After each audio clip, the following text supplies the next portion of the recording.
Yeah. This whiskey. This whiskey is good.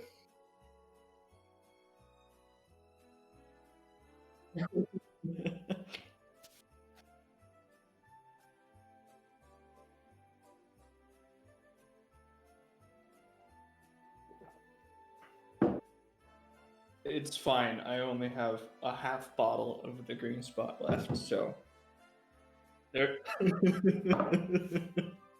There's only so deep we can go.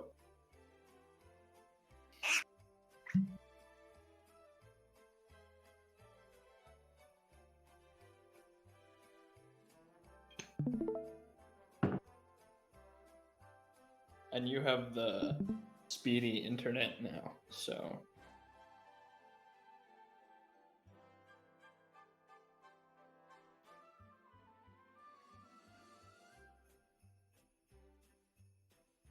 Can I not hear that just because I'm watching you on Discord?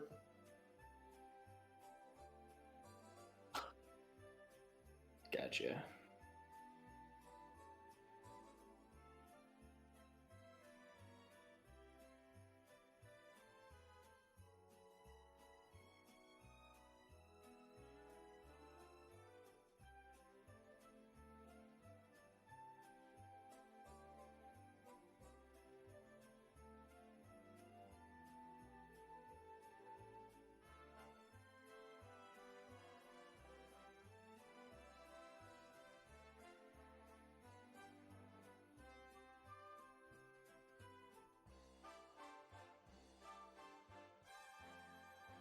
Yeah, I'm here.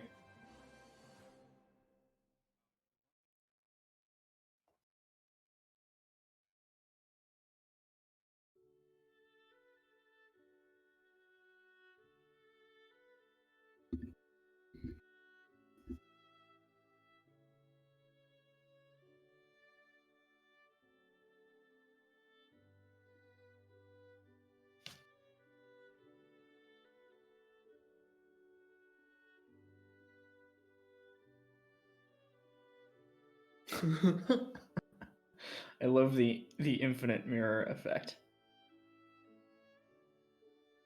Oh no, I see what's happening. Never mind. It just is showing me a very cyberpunk Hanukkah for whatever reason.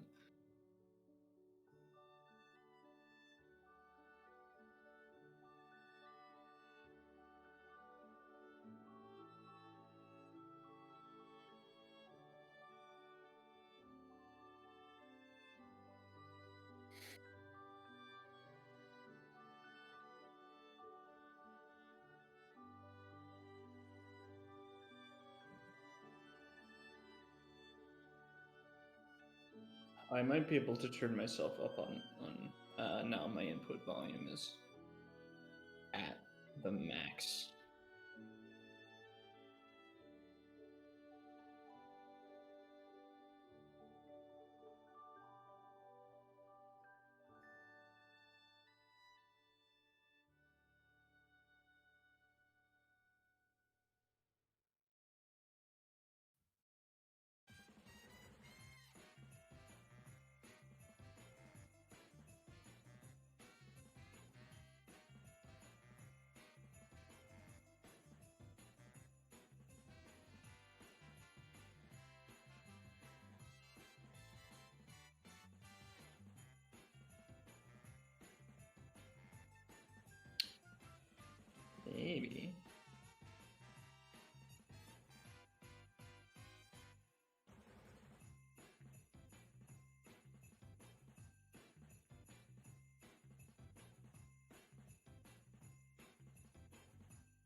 Testing. 1, 2, 3.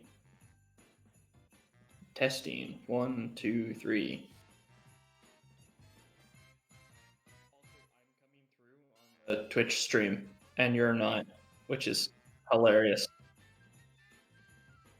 And he was talking to himself the whole time. There was no Atlantis. All right, we're okay. Sorry. Welcome to Jonathan talks to his imaginary friend Kersey. Yes. Yes.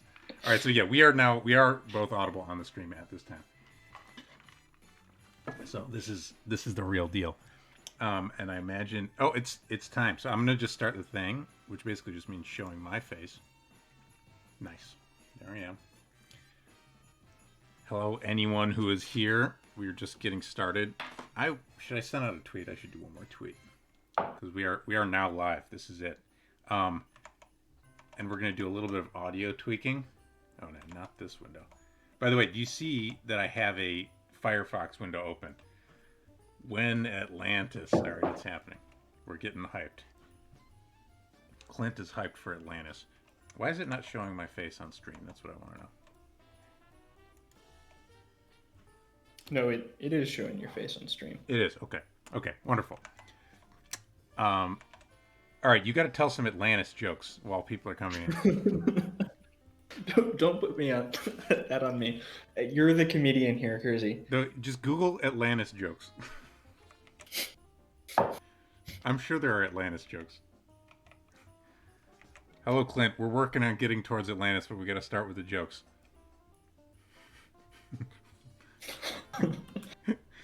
I'll look, but Come on, man. Oh, this is good. Why did the Atlanteans call Atlantis the fatherland? Why? Hello, Vibe for Vibe. Because why? It disappeared. Oh, man. All right. That's pretty good. That's pretty good. All right, here we go. The tweet's going out. Hello, hello. We are live. Atlantis, here we come.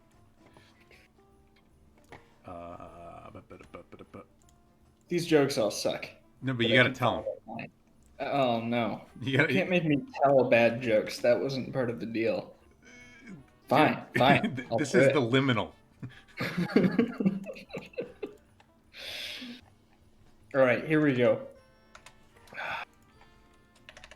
What martial art did Aquaman learn in Atlantis? What did he learn? Krav Maga. Krav Maga. Krav. Krav Maga. That's really bad.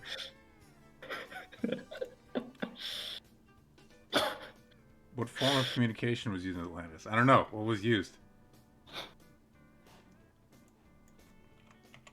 Hieroglyphs. Did you just come up with that? No, it's on the bad joke list. It's on the list. It's on the list. Yep. Those are proprietary. All right. Hold on. I just have to tag everybody in this tweet. Hieroglyphs.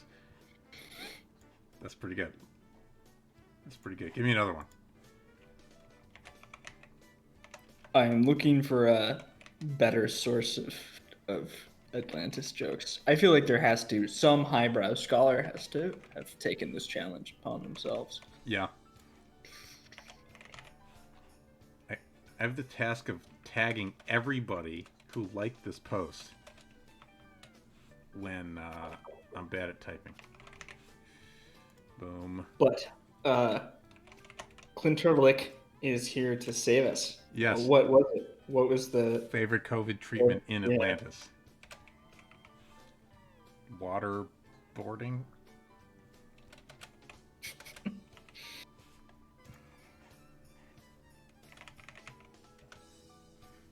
What was it?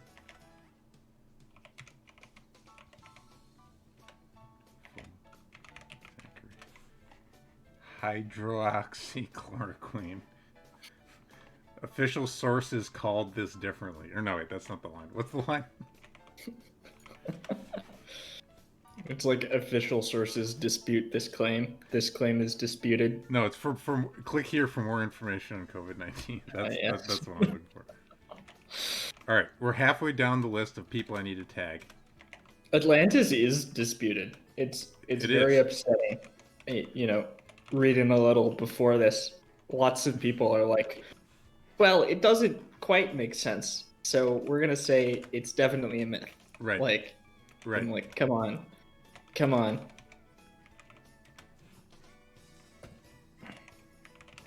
All right, You cool. live in the post ℙ𝕙𝕚𝕚𝕚𝕚 world, who was the guy who discovered Troy. The guy who And discovered Troy. yeah, so Heinrich, everybody was like, Troy is a myth. I'm gonna pour And this then whiskey down. Heinrich Yeah. Schliemann was like, no, Troy is not a myth. And then he found it. And Clint says, and dynamited half of it. Yeah, I mean, this was 1800s They didn't know what they were archaeology, doing. I mean, they knew what they were doing. They had just a different set of priorities. Different attitude. Interestingly, Heinrich Schliemann had opinions about Atlantis, and he thought that there was a connection between the Mayans and Yeah. the Greeks, and he tried to point to similarities in their languages.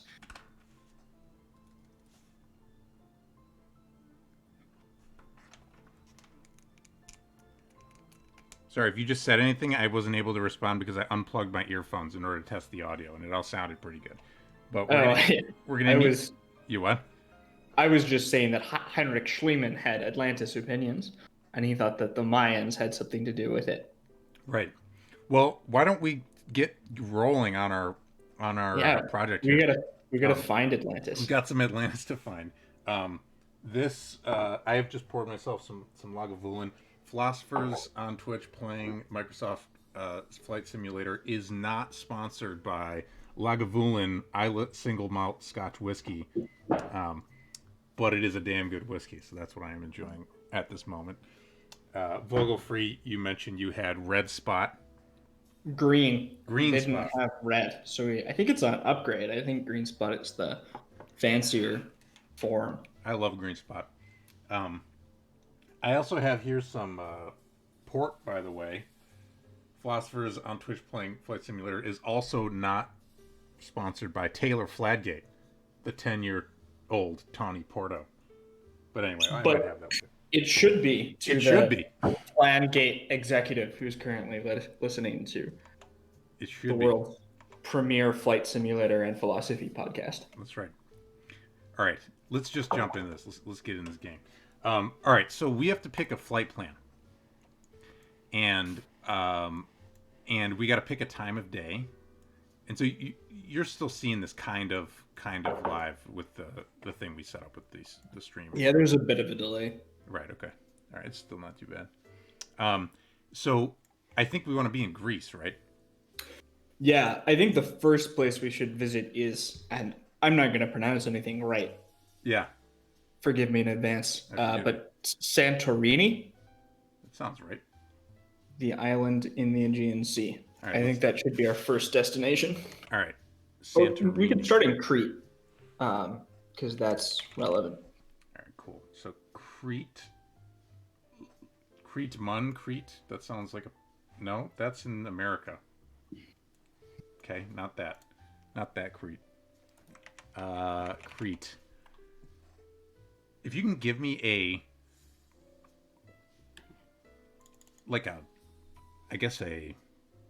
airport name? It's these circles on the map, right? Can Yes. you just click? So if you go back to Europe, I can point it out. Okay. I found Santorini. So we got Santorini as an arrival point. It's kind of surprising. It's a small island, but yeah. Syros, Acropolis of Athens. We got Diagoras. Where's Crete? Crete's the big island off the coast of Greece. This one? Nikos Kazantzakis? Yeah, that's Crete. All right. We can set that as our departure, and we'll just do a quick run and explore around here. We'll see some islands and shit. We got to pick a There's plane. a lot of potential Atlantis locations, so Yeah, okay. So we'll do a few. We can go in and out. We can do a few different things. I like this plane that I picked, by the way. If you have any other preferences, I know how to fly this one pretty well, and it goes pretty high. But any other preferences we can do? We could try out this other one, the Textron Aviation Beechcraft King. It's kind of cool. Well, go to search real quick for Okay. the planes and Yeah. just type in Atlantis, because you never know. Zero results found. Well, I guess it wasn't meant to be. It wasn't meant to be. I'm looking at all these other. We could get in one of these wacky. Let's go into one of these wacky ones. I'm just gonna pick a wacky plane. We're gonna try this wacky plane. All right, I'm going in. We're going in. Welcome and everybody who is here. Feel free to say hi in chat. We are just getting rolling, looking for Atlantis. So we're what are we doing here? Give me a reasoning for why we're here and what we're going for. Well, many people have failed to find the fabled lost island of Atlantis, but none of them have looked at Microsoft Flight Simulator. That seems like That's a true. good starting place. That's true. Now, I don't know. I have some ideas about Atlantis, but when I did research, I was, as usual, just blown away by how much there is to know.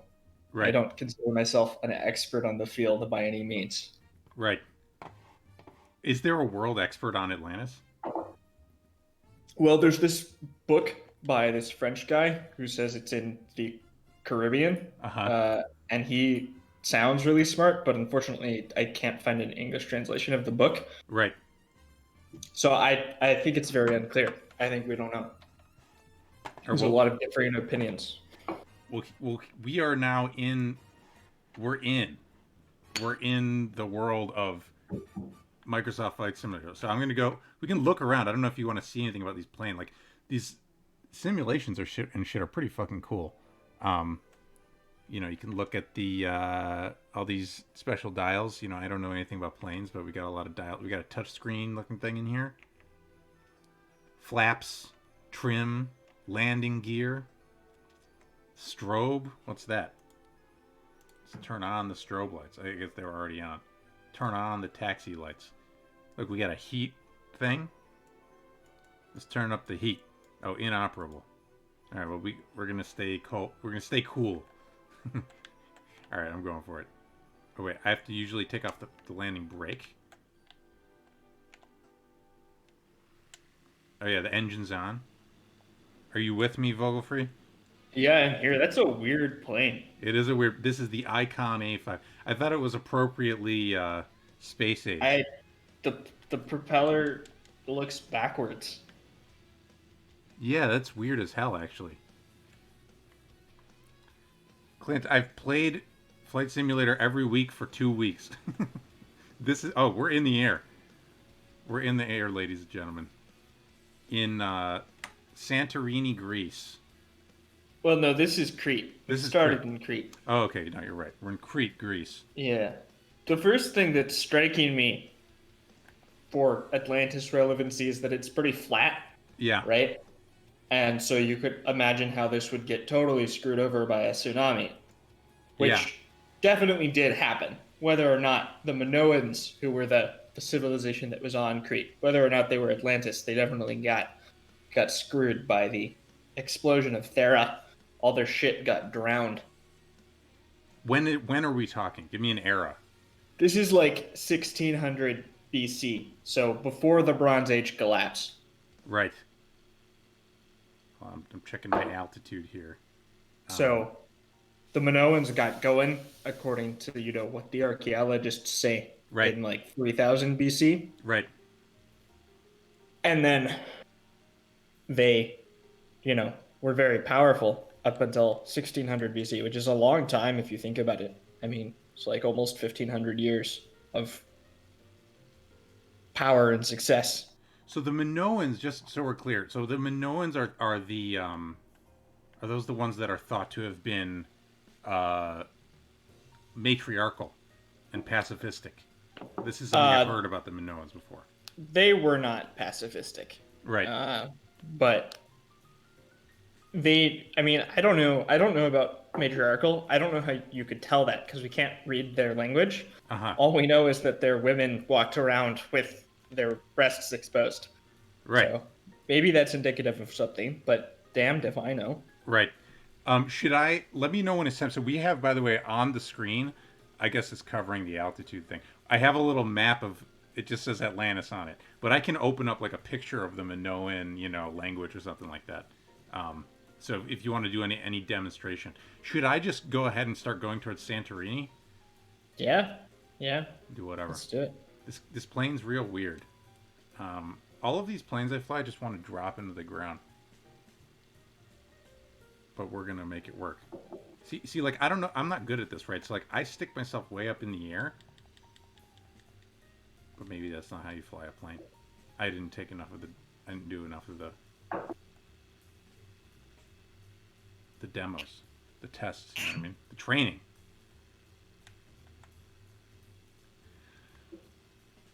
Okay, so why are we talking about the Minoans again?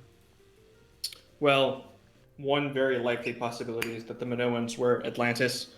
So some facts is that Atlantis is described as a major naval power by Plato. Plato talks about Atlantis. Plato, yeah, he's like the OG guy who talks about Atlantis, at least that we have records of. He got the whole ball rolling. And so he describes them as, they're like a confederacy. Mm-hmm. Yeah, Kersey doesn't know shit about Atlantis, Clinter. Like, that's what we're finding out. Yeah, bro. No, I'm not the Atlantis scholar. I'm the moron who he explains Atlantis to. I'm like, Atlantis? What is that? Is that I thought there was a movie on Disney. It's a Stargate location. If you find one of the Stargates that was left behind, then you. Clint has also claimed that if I land this plane in the water, it will be fine. And I don't know if that's bullshit or not, but we'll try it by the end. Look, we're going to the fog, dude. Look at this fog. I mean, Atlantis sometimes, is revealed past fog. So, like, the fog lifts, and there it is. Right. It's a good start. So, okay, so let's recap. So Plato, in what does he talk about Atlantis? It's two of his different discourses. It goes right out of my head. Clinter probably knows. But in some of his discourses, Plato talks about Atlantis. I can look it up here. Yeah, sure. But someone says Timaeus. Yeah, that is one of them. It's true. Okay. Also, welcome, yes, Captain Morgana. Welcome. Morgan. And the Cretaceous also, if that's how you pronounce that. Cretaceous. So he's like, it's a naval power, right? It's a confederacy of kings, and it's in this antagonistic relationship with Greece, and they're also trying to take over Asia too. It's like the whole thing. Asia is not all of what we think of Asia is today, obviously. It's like the Asiatic part of the Mediterranean. Right. And then some things we know about the Minoans is that they were a major naval power, probably the first ever, as far as, accessible history is concerned. Right. We also know that they were possibly a confederacy. This is just sort of speculation because their palaces are kind of all of the same size and there's like a bunch of them. So there's not like one big central location that was on Crete as part of the Minoan civilization. You're saying that, and then you're saying Minoan palaces have been found all over the place that are the same size as each other ish. Yeah, okay. On Crete. There's like a bunch of them. All on Crete. So that was the island we just left. And then they also have outposts, but like Crete seems to have been the main location. Right. And then you can, of course, speculate that there were other locations besides Crete that have been like more lost or more destroyed. Because we wouldn't really know. So where we stand, virtually speaking, there was the Minoan civilization. Like, that's true. Yes. Okay. Yeah, that's totally definitive. And then, keep going. All right, roll it out. Yeah, so the Minoans are bull worshippers. So you're probably familiar with the myth of the guy who goes in the labyrinth, kills the bull, yada yada. Yeah. So that's describing the ancient antagonistic relationship Right. between the Greeks and the Cretes, where the Greeks are paying tribute in the form of young men to Minoan civilization. Yeah. And then the Greeks managed to get the upper hand. So another thing that comes out through the archaeology is that, there was this big tsunami, a lot of their stuff got wrecked, and then they were rebuilding. And then as they were rebuilding, it looks like the Greek culture came in and killed them. I saw this hilarious thing once when I was looking into this back in the day, where it was some paper from some journal Right. entitled like increasing evidence of Greek uh, ancient Greek Minoan cultural exchange, Uh-huh. and it was a picture of some Greek, like the headline, the head picture for the study was a picture of some Greek guy stabbing some Minoan guy. Uh-huh. And I just love that it says cultural exchange. Uh-huh. Or it's like Yeah, so exchanging my blade with your neck kind of thing. yeah, I'm exchanging my violence for all of your All of your stuff. stuff, right? Yeah. It's trade. By the way, where are we? Oh no, we're just over some random island. We are not at Santorini yet. We're working our way towards Santorini. This is just a random ass island that, for all we know, might have been where Atlantis was. All right, keep going. Keep going. Yeah. So there was an antagonistic relationship. Another thing that points to this is that the uh, Minoan alphabet is where the Greek alphabet comes from, Right. but they're not. It looks like they're not related, like in terms of the actual words. So it's not like people seem to be making progress using Greek, ancient Greek, to understand the Minoan alphabet. So it's Mm-hmm. more sort of like these other people had writing, right? Because the Minoans are more advanced, and they just sort of let or encouraged the Greeks to use it. And then they had colonies everywhere. Okay, So I should look up the Minoan alphabet, right? Yeah, there's a cool picture of it. It does look spooky, which is one of the things that was promised, Is I this think. it? Is this linear A? Well, you got to wait for me to. Oh, it'll catch up on the stream. I can't. Yeah, that's it. It's a linear A. That does look spooky. It's actually spooky as hell. Zachary Hundley asks, "What do you think the chances are Atlantis is only a myth?" Vogelfrei, what say you? I think they're pretty low. So it's like the Minoans are a pretty decent match, and then you could make some arguments for some other things being possible. But for me, the Minoans are close enough of a match that the only question is, was Crete the center of Atlantis as a civilization, or was it only an outpost? So my sort of, not getting too weird about anything normal take is like, the Minoans match a lot of the description. It's good that they had an antagonistic relationship with the Greeks, that they were colonizing Greece and also colonizing parts of Asia along the Syrian coastline. So it matches a lot of Plato's description. And then they're eventually, there's the tsunami, and then they're destroyed by the Greeks. So that all seems to line up pretty well. They're a more advanced civilization. They had like plumbing and like airflow and like more advanced engineering. And again, you're saying the Minoans had all that stuff. Yeah, like archaeologically, we know that they had better shit than like everybody around them, basically. Right. I had a question for you, which is, and by the way, I'm going down a little closer to the water just in case like Atlantis is poking out a little bit. We don't want to see any, little spires or something, Man, we are right above the water. Question: how would a tsunami destroy a civilization of that size? Like, does that line up as like can a tsunami destroy a civilization in that era? Well, what I'm saying happened is that the civilization got like mortally wounded, and then the Greeks came in and they cleaned up, right? Right. And so all your cities are on the coastline, and so like, think about what happened to New Orleans, except it's like, 1500 BC. Right. And then also think about what happens to your navy. Oh, right. Yeah, no, that's a good point, actually. The Navy could just get totally wrecked, right? Yeah, it's just totally wrecked. And that's all of your trade. It's Uh-huh. maybe how you're importing most of your food. So the archaeology is like the Minoans were rebuilding, and then they stopped rebuilding. And then there are Greek settlements. And that's kind of a, Mm-hmm. it's like the rest is left as a problem for the student.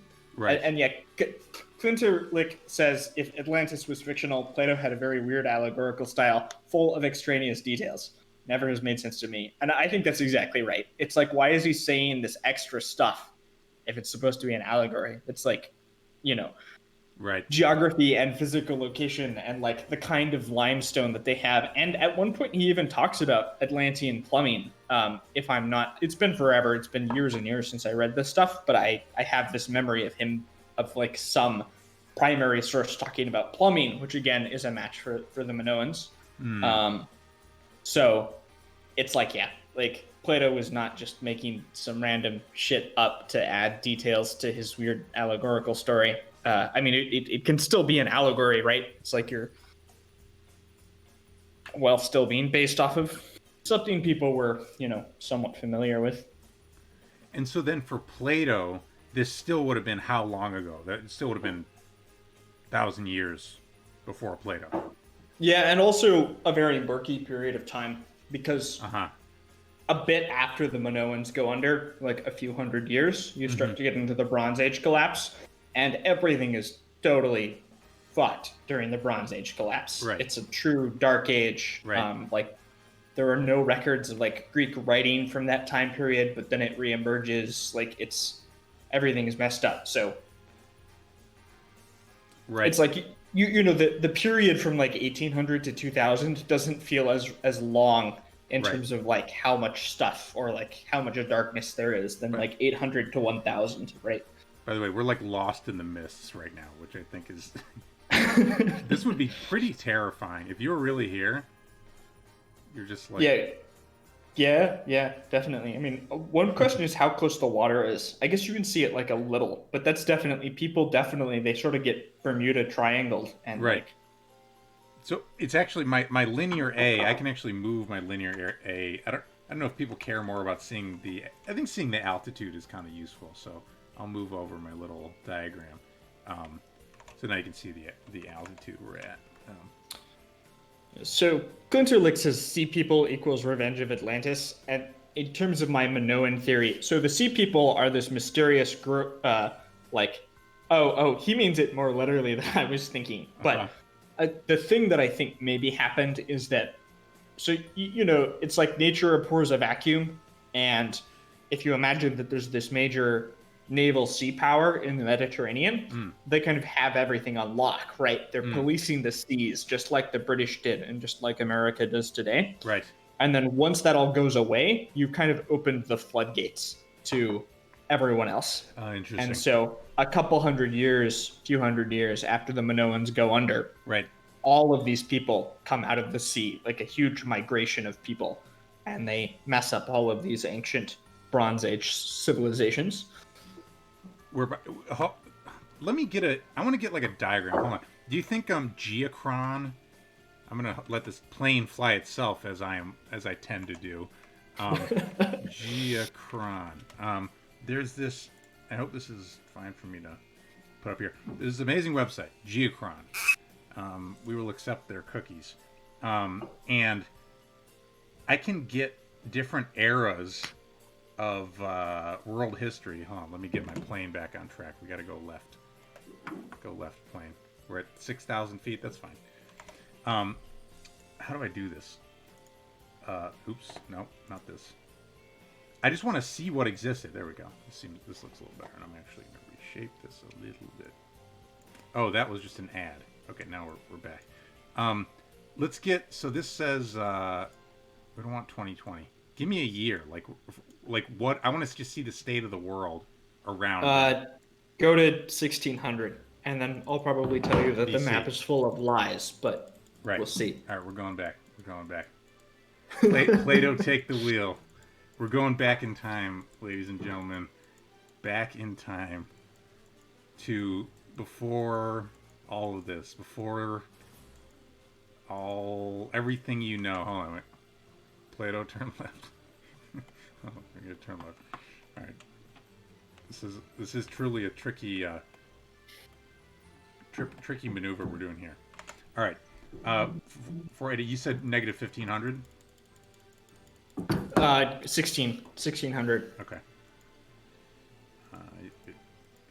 Can you zoom in on the map? Because I can't. Yeah, I will be able to. See shit. All right. So where are we? We're gonna go. Oh, the Minoans. I could make this bigger. Why don't I make this bigger? Just for the for what we're doing. All right. Talk to me about this map. I can still barely see it. Let's zoom in a little more on the Minoans. Yeah.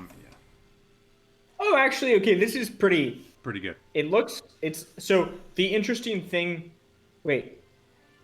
So the Minoans were probably bigger than that.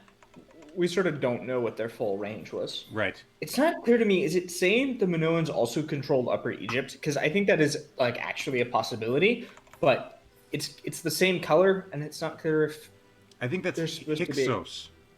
Yeah.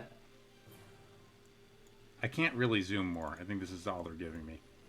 Yeah. Well, so the Minoans had colonies definitely in Greece. Yeah. Maybe in Sicily. Right. Definitely in Syria, which is not really depicted here, and then maybe also even in Upper Egypt. Although it's kind of hard to tell the difference archaeologically between like a major trading post and a colony, Right. because, you know, it's like even the British like show up in India and they're like, we're just going to have a trading post, and then it's a colony, and then they're just taking everything over. So it's not like archaeologically you can tell the amount of political power. Right. So there's linear A writing in like quantities along the Syrian coast and up north and in Greece and stuff. Right. If anyone wants me to zoom back in, let me know. But yeah, this is like the minimum extent of sort of Minoan power. Right. Homer says that there were 90 cities on Crete, and so if a city is taken to be of a, you know, the same sort of size as these other Greek city-states, that's like quite substantial. Yeah. Speaking of which, I feel like it's going to take us forever to get to Santorini. Maybe we need a faster plane. We could get a faster plane. Oh, you know what? I have developer mode on. I might just be able to change us into a different plane. Is it showing the developer mode? Yeah, it is showing. I don't know how to run this thing. Hold on. Let's do this. Airports? No. Console? Yeah, we already mentioned that a bit. Top Lel 42. They did hang their boobies out all the time. There's a feature, perhaps the defining archaeological feature of Minoan women. They had some very pretty frescoes. Perhaps Cruzy could pull us up a fresco here. Yeah, I want to pull us up a fresco, but I'm just looking at all this developer mode shit. I should actually learn how to futz around with this. Yeah, no. Well, we got linear A. I should keep that up. Minoan art. This is the one I've seen before. Where this one I believe is the one. If I'm not mistaken, I might be mistaken. I believe this is the one that is known as the Parisienne. Have you heard this, Jonathan? I don't think so. No. I think there's one. It's either this or it's one that looks just like it, called the Parisienne, because they look like French women, right? It's like that's the sort of the idea there. I mean, yeah, they also look Greek. I can see that too. Okay, well, yeah, it's gonna take us forever. How do we? Let me just fiddle around one more time just to see if I can change our plane. Otherwise, we'll load back in real quick. Terrain. Help. I don't know how to do this. I have no idea how to do this. All right, well, we're stuck out in the middle of the ocean. We've been sucked in by the... it's almost as though the sea doesn't want us to go here. I think it would help if straight at it. We've been sort of zigzagging back and forth here. That's true. That's true. Yeah, that's true. This plane, look at that. We're like a third of the way there. How about this? Let's spawn back in on Santorini. But is there a second location you want to check out? I mean, there's some other stuff we can talk about, but Santorini is like the most interesting one because a volcano went off there. Right. So you could just see this gigantic crater. Right. Uh, Let's go to Santorini. oh with a better my plan. God, What? Vectin is here. Vectin's here. Welcome, What's up, Vectin. All right. We're coming back. We're coming back real quick. Pardon this interruption. Vectin was on another date. Different person. New day. New date. New Vectin. Yeah, I mean, the other person sounded, questionable. Now, I'm going to get us a fast fucking plane. Well, we do want to be able to, like, look at Santorini. This is a 5-hour endurance. We'll just go around in circles. The Cessna. All right, Santorini, right? Not custom. Select Santorini. We could come up on it from a different direction.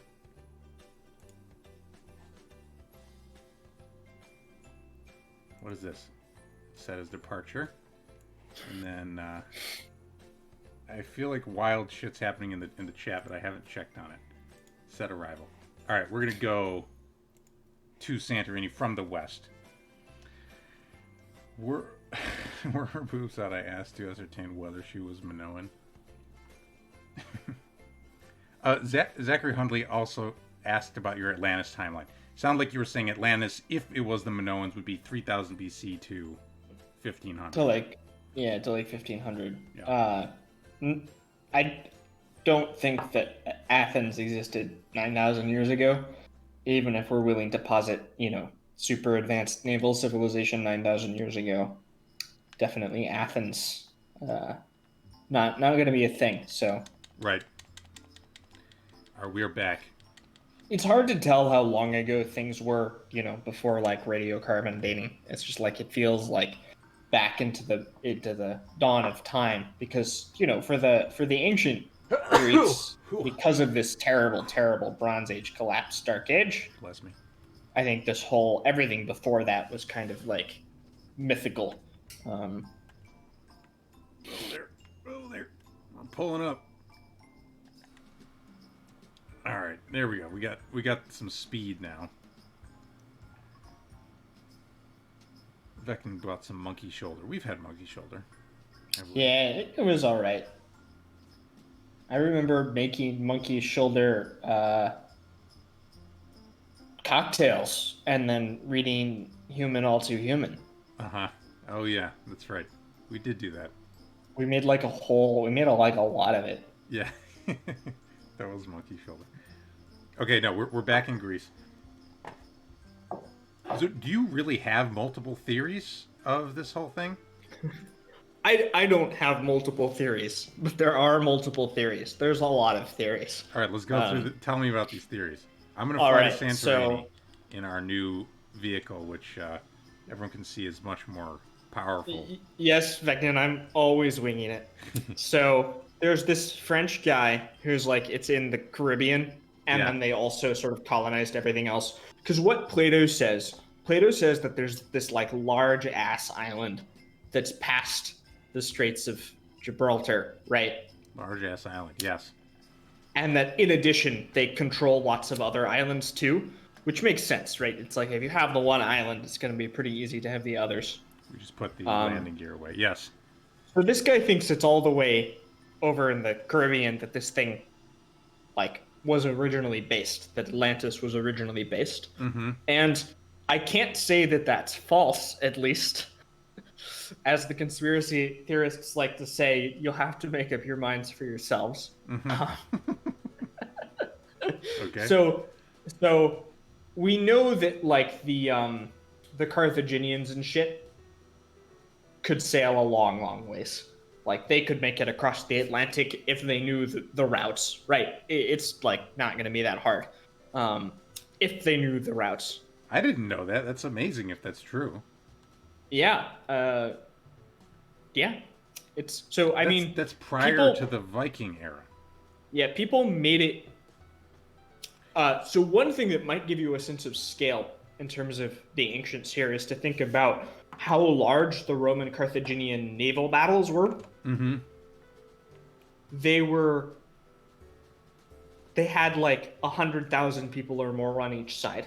The Carthaginians probably sailed all the way down to the like region of South Africa.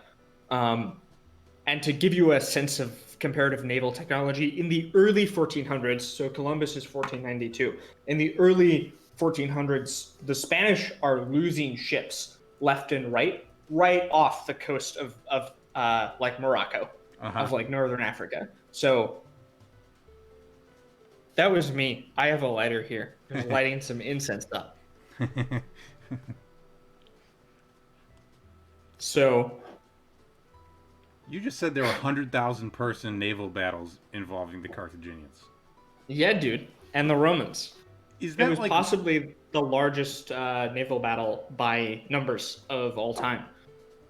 But is this one of those things where it's like the ancients were being fanciful? No, no, it's not one of those things. I guess we could dive into that if you want. But you were trying to make the point about the possibility of the Caribbean Atlantis. Yeah, well, so that's one possibility. Yes. The other possibility, I also read about Moroccan Atlantis. Okay. Apparently, some guy thinks there's this area of Morocco that the natives refer to as an island because it's like elevated over other stuff, Mm-hmm. and then it matches the. Plato says some stuff about there being like red and white. Yeah, we're gonna get to Ireland. Red and white like stone, and this area in Morocco has that stone. Then there's the Ireland theory of Atlantis. There's this documentary on this I still need to watch, but Mm-hmm. the summarization of my understanding of the Irish theory of Atlantis is that Irish and Celtic culture seems like kind of spooky and like weirdly advanced, right? It's like very culturally rich, and you're kind of like, where did it come from? And you have all of these old artifacts, all of this kind of thing. And there's apparently connections between Irish and Arabic culture, which is weird. Irish and Arabic culture. I will say that peoples used to move like a long ways. They used to migrate for like hundreds, if not thousands of miles. So that sort of thing is not super implausible. And interestingly, the old Scottish histories from like the 1000s around then claim that the Scots originally came from Egypt, and that the Scots moved from Egypt to northern Spain, and from northern Spain into the British Isles. And again, if you posit sort of even reasonably more advanced naval technology, that's doable. This is, well, also, isn't it one of the things that, like, when you talk about migrations of peoples, you know, by the way, we're stuck in these wacky clouds again, these spooky Atlantean. I would go so far as to call them Atlantean, but that's just me. You should get low. Get low. You should get dangerously low. Low, I think, will bring us beneath the clouds. I'm down. Let's go deep. I would play some Pirates of the Caribbean music, but it would get us DMCA'd, so I can't do that. Yeah, we can go real low. We talk about migrations, right? That thousands of miles could be over several generations. Yeah. So yeah, that's right. You're looking back at history, you see 100 years, you're like, okay, whatever, it's 100 years, but like, that's a long time also to move 1,000 miles. It's like, yeah, it's definitely like one settlement kind of at a time. Right. And they did find in the 1800s, they found a Celtic settlement in the north of Spain, north of Portugal. Yeah. So definitely. Wait, I'm just having trouble processing what you're saying. There's a Celtic Well, the Celts used to be all over Spain, all over a lot of Europe, really. A Celtic settlement north of where? Of Portugal. Portugal, yeah. So northern Spain. Let's go. North. Western Spain. The Western thing is, all right, so this is a weird aside, but we're on like weird theories and origins. Yeah. So Teddy Roosevelt had this theory. Yes.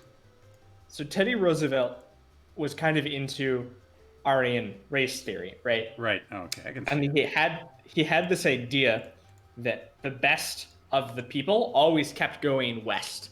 So they start in this like mountain in like India, and the good ones go west, and they found like Persia, and the good ones go west, and they found Egypt, and then Greece, and then like Middle European civilization, Right. and then the British, and then the best ones go to America. So like they're the best ones because they keep going west. And so Right. Teddy Roosevelt's thing The was that westest he wanted is the to bestest kind of theory. he wanted to keep going west. He wanted to like do the full loop. And I just think that's the funniest thing, that this guy's desire to do the full loop drove American foreign policy. So he worked to ally with Japan, help modernize Japan. You know, the Last Samurai with like the troops showing up. Is that Teddy Roosevelt's era?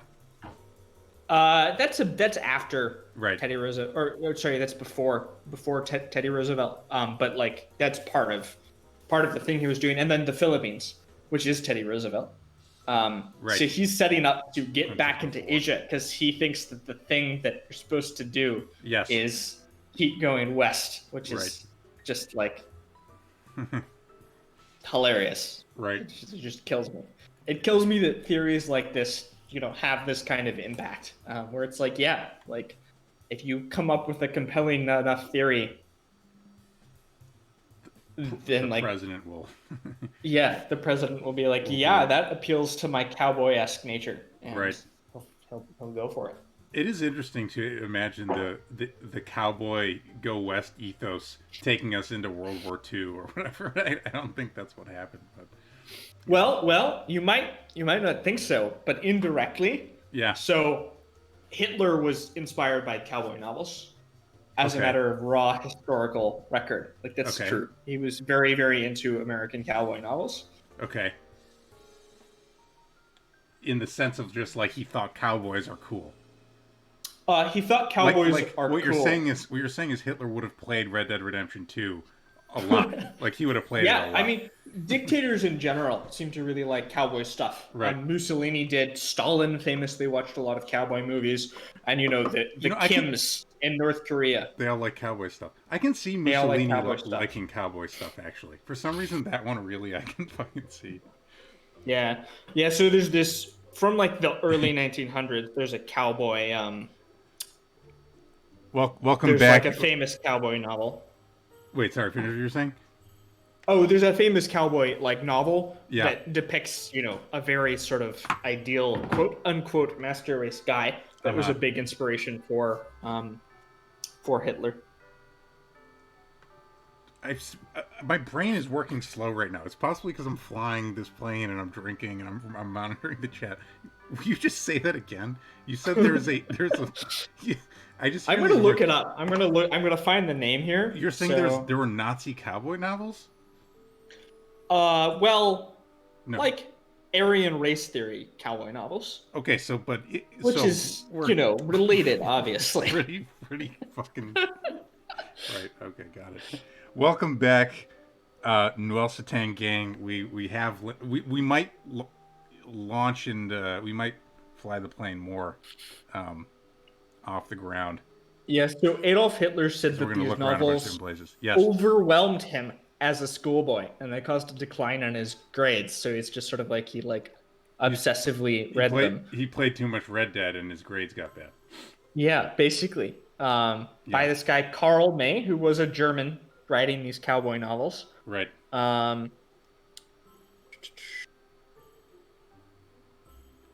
It caused German Indian enthusiasm. There was like a whole cultural phenomena about this. That's wacky. That's so weird. Yeah. It's like a dark side of like loving American culture, I guess. It's like. Yeah. We're getting towards Santorini. Santorini? Is that what it's called? Only the Jews that produce more cowboy literature. I think that's Kersey's job. I think he can do it. I think he can do a good job of it. Yeah, we're gonna bring it back.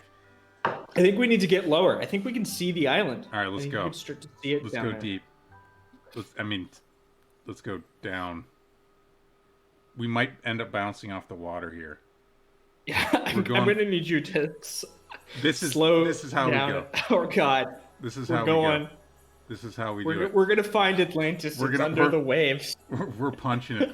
Welcome, Texas Gunner. Texas Gunner has entered the chat. Oh, look at this. Wait, this is Holy interesting. shit. Let's slow. We're going straight to Atlantis. All right, we're slowing down. No, I cooled it. Yeah, this is what an island where a huge ass volcano blew up. Oh, this is actually kind of more cool than I thought. I thought it was just gonna be like a shape in the ground. Okay, my plane is doing weird stuff. Okay, no, we're good. We're good. Let's go even more low. We are currently at. This is cool as hell. Wait, talk to me about this island. So this is Santorini. Santorini has a large Minoan settlement on it. This settlement is notable not only because it's advanced and like cool and has plumbing and stuff. Mm-hmm. It's notable because, like Pompeii, it was totally buried in ash. And then what's even more notable is that there are no skeletons in the settlement. Large settlement buried in ash, and there's no skeletons. So the general assumption is that the Minoans managed to evacuate the whole settlement, a naval evacuation. And whoa, we don't know how large Santorini was, but imagine a naval evacuation of an island. It's really not easy. It's like you have to get all of the captains to be willing to go towards the smoking volcano. You have to get all of the people, like lined up and ready to go, potentially tens of thousands of them or more. It's like, imagine that the United States is trying to evacuate. Oh God. No, we're good. We're good. In Kersey's hands. So yeah, they, as far as we can tell, got literally everyone off of the island, which does speak to a very high level of cultural and civic organization. That's fascinating. That's super interesting. On this very island. So if I went here in real life, I could, in theory, visit the whatever the thing is. Yeah, it's possible we can find them. Like find the. I'm not sure if they're like visible. If you want to Google exactly where it is, we could find it. I got our little map here. Look at this. What is this? Like, it almost looks like rice paddies or something. It's like what my dumbass brain is saying. But like something about these like tiered fields, like very hilly fields. Very cool. Clint just noted that this also could be where a gigantic god being had sex with the ground. And that's another theory, We don't want to discount. You'll have to decide the facts for yourself. Okay, so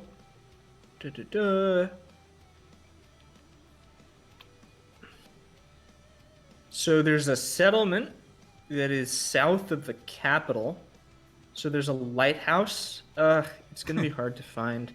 Yeah, I know it's not good navigation instructions. So there's a lighthouse. Hold on. Look at do you see how there's a map on screen? Yeah. And my plane is on it. Yeah, I'm looking for what we're looking for. Right. Okay, here we go. I found what we want. We're looking for Atlantis. Everybody. Oh, okay, wait. We're gonna pull back a little. Okay, I'm gonna send you a map. All right. You can. Plato, take the wheel. Yeah, send on Discord, I guess. So we're going to Rotiri, which is in the due south of the island. Near the beaches. Okay. It's the red. It's got the red. Can this work on this? Let's try this. Oh yeah. The plane's gonna flip over. Just FYI. Oh no. Yeah, you're totally right. Holy shit. Hold on. We've got a new. We can make this bigger. there's no skeletons. So, I mean, your hypothesis could be correct, but it would mean that everybody deserved to live. It's just like, good. Um, Or where? Tell me where we're going. yeah, so we're around there. Like, we might sort of be looking at it. No, but tell me Um, where. where, Where in this sorry. map? Oh, we're going to, on the south, red square. Akrotiri. Akrotiri. And then the ruins of old Akrotiri are near there. I don't really know how we're going to find it, but I'm going to try and find out. Let's find out. I'm going to go on Google Maps and see if it will tell me. I'm going to do a crazy backflip. They teach you this in archaeology school. This type of flying.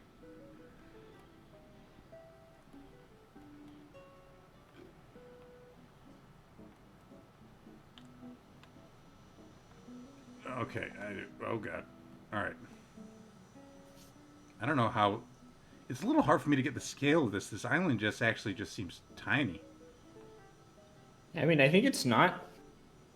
Yeah, it's not like a big island. Right. I mean, the whole center of it is gone, right? So yeah, it used to be bigger. You just think the center just fucking exploded. I mean, that's no, that is what happened. Right. That's not speculation. That's just a fact. Yeah, the Egyptians wrote about it. The island of Thera, like the sky was, dark and all of that shit. Right. Yeah, so I'm not sure how visible this archaeological site. I'd be surprised if we're gonna see anything. Anything specific. All right. Well, here we are where it is. I mean, it's by here, somewhere. My new digs are good, 𝕨𝕚𝕚𝕚𝕚. I'm living with ℙ𝕙𝕚𝕚𝕚𝕚, who I think is here in this chat. Yeah, he showed somewhere. up earlier. Yeah. All right, I could land this plane. Give me...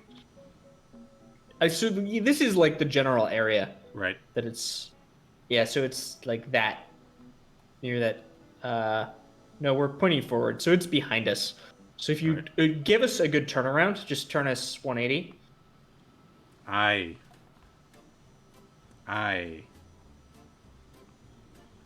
We're whipping around.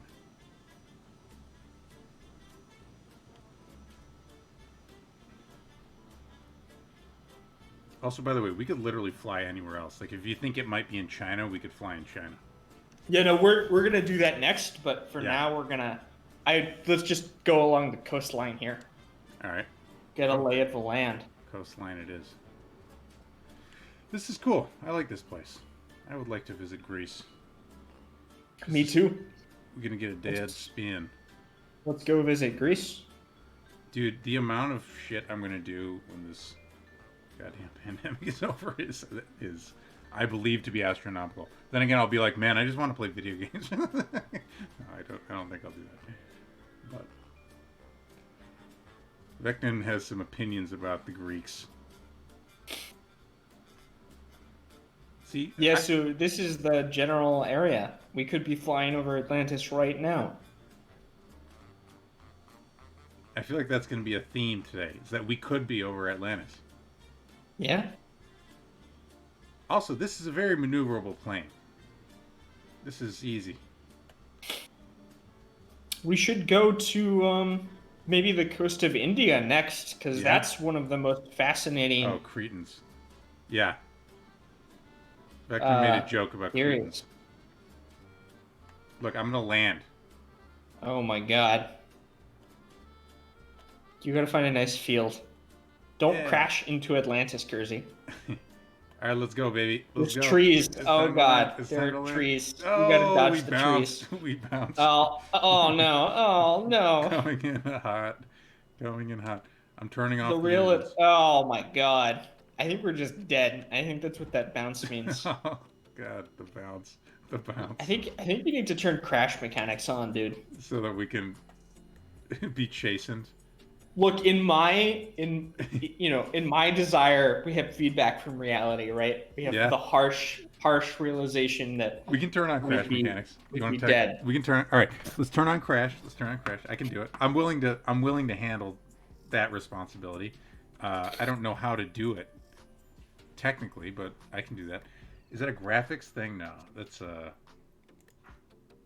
Miscellaneous, accessibility, flight model, data, traffic, sound, camera, graphics. Not any of these.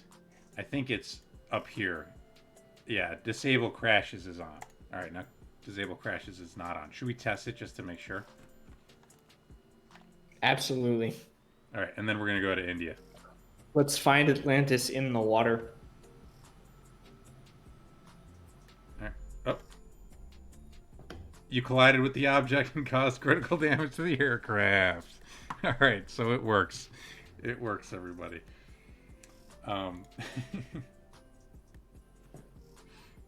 It works. Alright, nice. How's your drink going? It's going pretty good. I think I'm on my 4th. Oh my god. You're in your 4th. I'm on like... I had a big one, so I'm on like maybe my 2nd. I'll catch up to you. Alright, let's go to India. Where's the explosion? No, it's not that exciting. You just get darkness. It's just like death comes upon you. You know what I mean? Wait, do the wings... the wings like... come? What do you mean surprisingly good? I'm half Scottish and half German. It shouldn't be surprising at all. Scottish. That's not how that works. All right, where are we going, dude? I, sir, am of an average height. I know that everyone else on Twitter is fucking 6'3", but... Tiny baby. Kick your goddamn ass. Say that in my face. Speaking of kicking ass, can you kick the ass of the task? Southernmost point. Yeah, that's good. Because we're gonna be... Let's fly along, like, the coast. Alright, cool. Where are we going?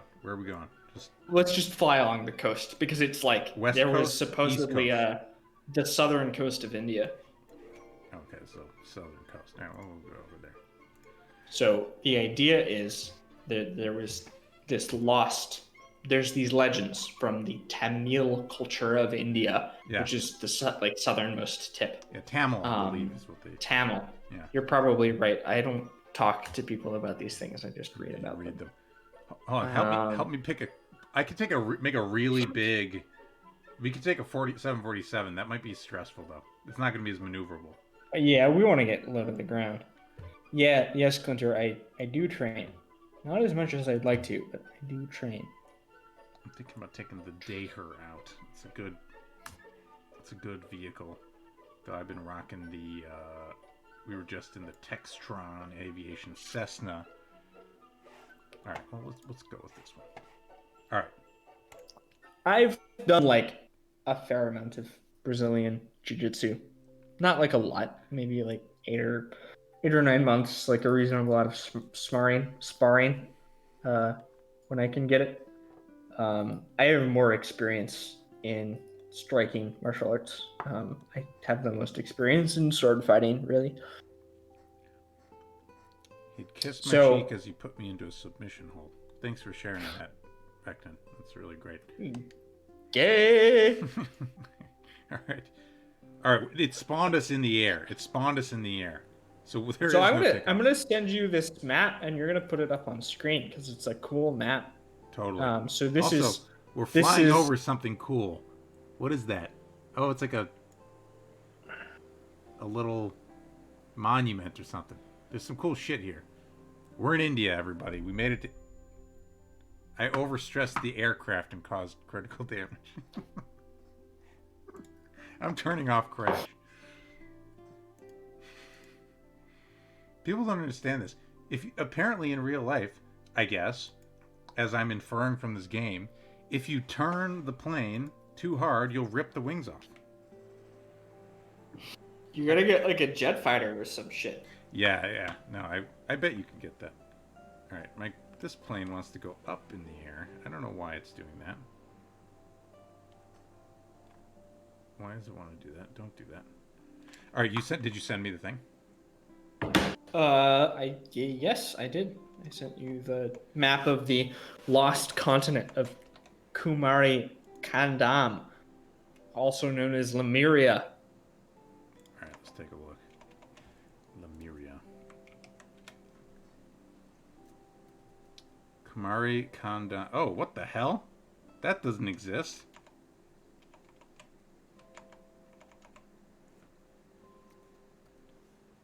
can still hear me, right? I'm making sure I'm not having internet problems.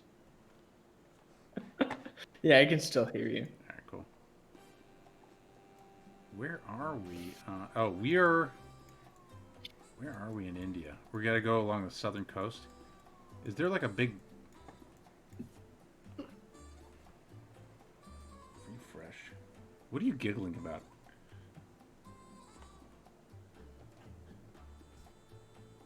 Me? Yeah, you. Who do you think I'm talking to? I'm just laughing at the shit that oh Mishima. I think Mishima's rad. We were talking about Mishima last time We on did talk about Kersey's Mishima last time. last stream.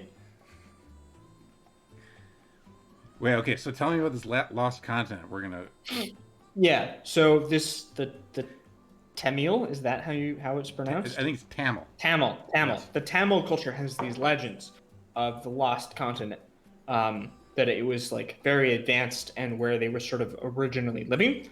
And interestingly, so these legends are obviously very old. We do now know that there were not necessarily that the thing existed as large as it's sort of depicted, but there was like a bunch of land a long time ago. How long are we talking? Like 100,000 years, sort of deal. You know, progressively lost to the sea, right? Mm-hmm. So there was like a lot. There was actually a land bridge between Madagascar and India in real life, but that was like 5 million years ago. So Right. probably not the seat of an ancient civilization. Maybe, you know, can't count anything out. But there was a lot of land there. And it's interesting that people, you know, have this legend about there being a lot of land there. And then later, you know, geographers come around and they're like, yeah, there used to be a lot of land there. And maybe that's Atlantis. Yeah. So maybe that's Atlantis, basically. That's the thing. It's the whole thing. Well, let's check it out. See what we can find. This is very beautiful where we are. It's probably hot as hell.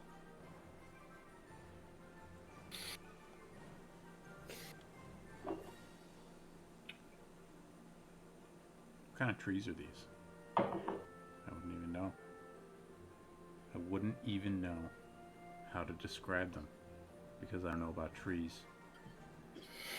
Okay, In fact, Nuna, I think that there was definitely an ancient, more advanced than its neighbors by a fair degree, naval like civilization.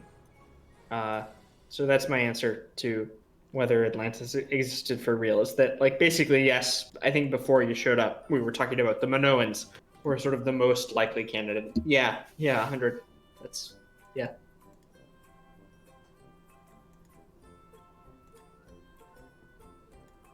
I'm just fiddling with the lights. I don't know what they do.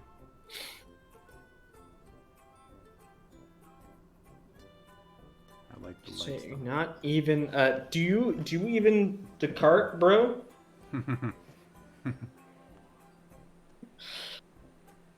Vecnan doesn't even know if he exists in order to assess whether Atlantis exists.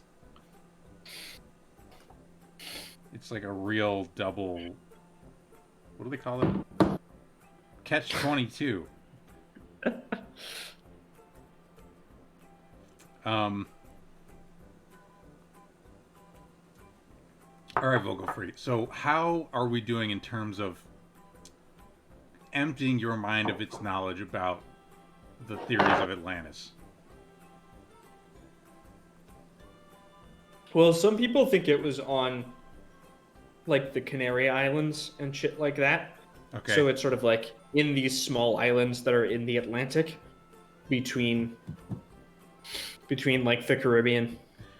The thing that makes me and doubt that is everywhere just else. like, how is Plato, like, if they're relying on the Plato thing too, how's Plato going to know about some civilization in the goddamn Canary Islands? Like, Well, it was like huge, right? It was like centered there okay. and then expanded a lot of other places. So I think that would be the idea. So this is my expansion off of the Minoans theory. Okay. So let's take the Minoans as a starting place and then ask ourselves, do we know how big their civilization was? And the answer is like no. So there's like they could have had stuff in southern Spain because there's also this ancient sort of a civilization thing in southern Spain. Right. And if you get past the Straits of Gibraltar, it's like who the hell knows, right?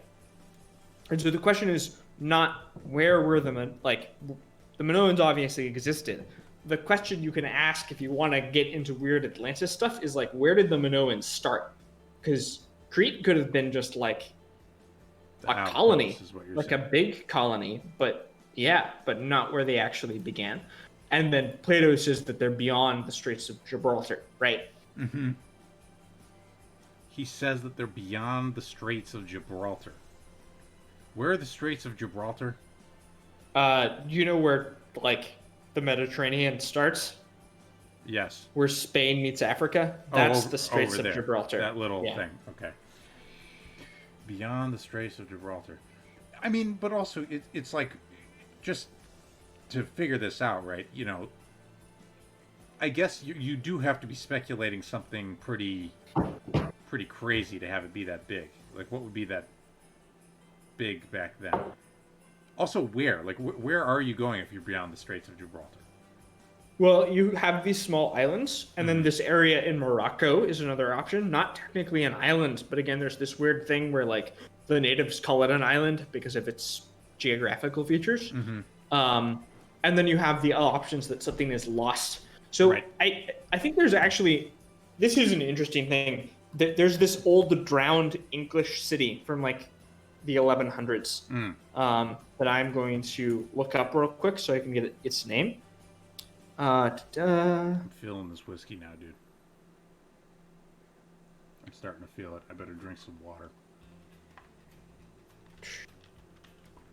So Dunwich by the sea. Yeah, it's probably pronounced like Dunwich or something like that. I don't. Yeah, I don't know how those work. Yeah. My own personal ethos is that any country that Americans either saved or defeated in war, we get to mispronounce the names of. It however you want. So Vietnamese names, you gotta get those right. But British names, French names, just sort of do what you want. Right. Clint says Plato's name was Platon. Platon. Yeah, he should expand on that because I don't know anything about that. Yeah, I've never heard that. Vectin made a pun, but I refused to acknowledge it because it irritated me beyond belief. Just kidding. Yeah, so Dunwich used to be like a big city, and then it was just totally lost to the sea. And so, like, there are universal flood myths. Like, that's a fact. And there's a few possible reasons this could be true, but, it's like the New Orleans thing, right? It's like where the coast has actually moved like a fair bit over time. Right. There's like all kinds of interesting archaeological stuff off of the coast of like Qatar, where the like Euphrates and Tigris rivers start. Okay. It's like there's a lot of old cities that are like underwater right now because you build your cities on the coast all of the time, and then shit happens, and then your city is now underwater. Right. This is they try to capture that in Civ 6 because they make all the good land is by like floodplains and stuff. Yeah. Clint says that his argument for it being Russian, Platon, is that Russians think so. Argument from Russian supremacy is how I'm taking that. What do you call it? I want to crash this plane.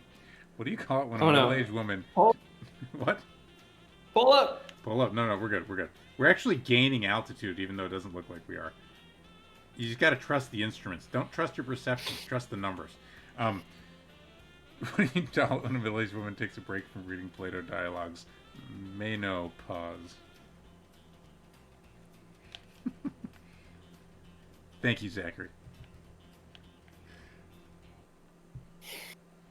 Powerful.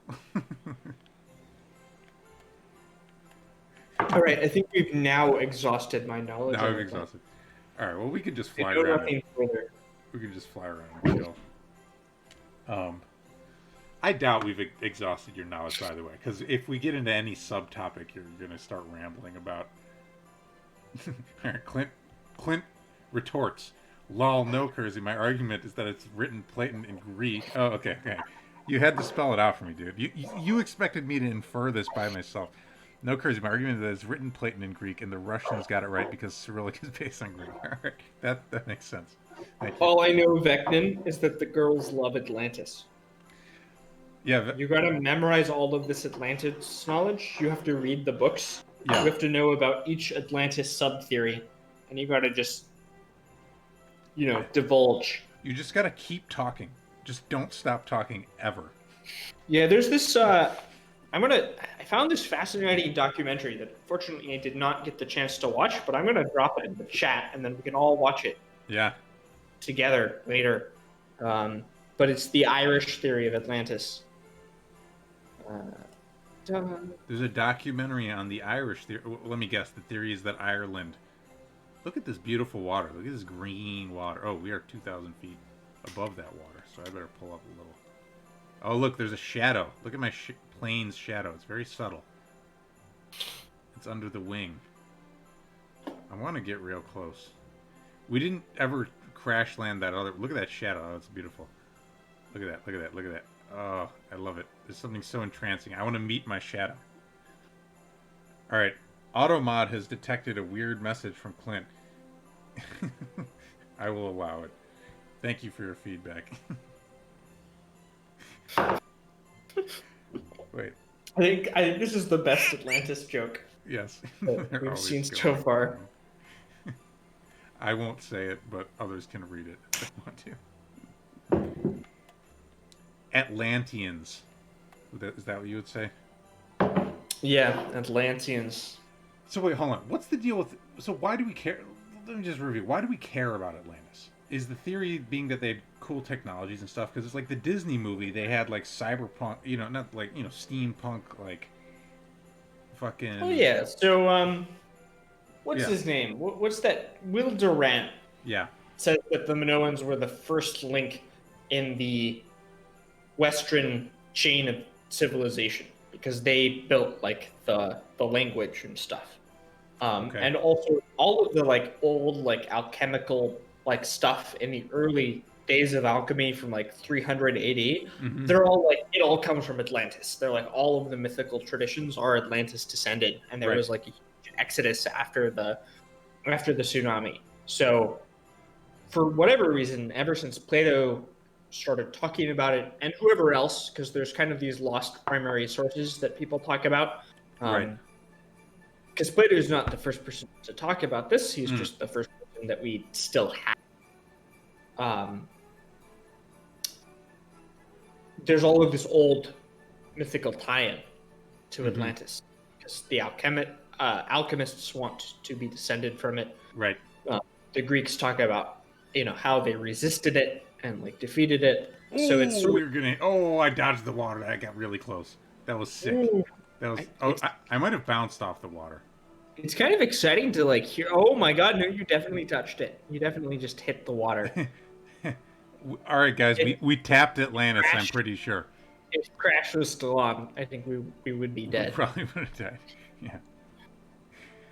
Clint, my argument: we care about Atlantis for historiographic reasons. The myth of the mythical status of Atlantis subverts the credibility of modern mainstream history, which heaps scorn on past thinkers who believed in its historicity.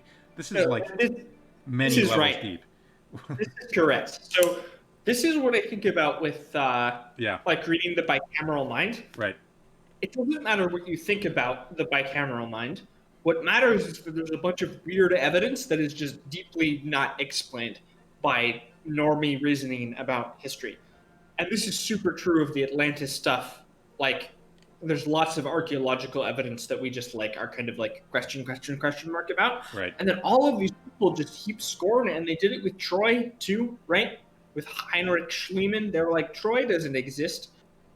Homer made it up. And then it's like, no, dude, it definitely existed. And this stuff happens all of the time. Or it's like the myths contain real information. Uh-huh. And it's always treated as pseudoscience by the mainstream because they don't like new shit. And then, how much is it? Julian Jaynes. Highly recommend the book. It's a big deal. I like it a lot. Yeah. So you're saying we like the idea of Atlantis because Atlantis represents that the mainstream, especially it can be wrong. That's what it represents. It represents mystery. It's like there's something shrouded in our past, right? And we feel drawn towards it, and we feel inclined on a natural level to say, yes, there is something true about a mysterious past, about a past that is not like simply described by naive theories of progress. Right? It's like that there's this thing, and I think we feel that whenever we see these civilizations with really old histories. I'm not sure how familiar you are with like Celtic or like Irish, mm-hmm. But it's like there's something going on. Like you can just tell. You can tell that there's something going on, and that really draws you in. Of like these druids are kind of shrouded in the mists of time. Druids spook me the fuck out. We can talk about druids. Yeah. Yeah. Druids spook me the fuck out. They're like up to something. Like there's something going on there. Right. And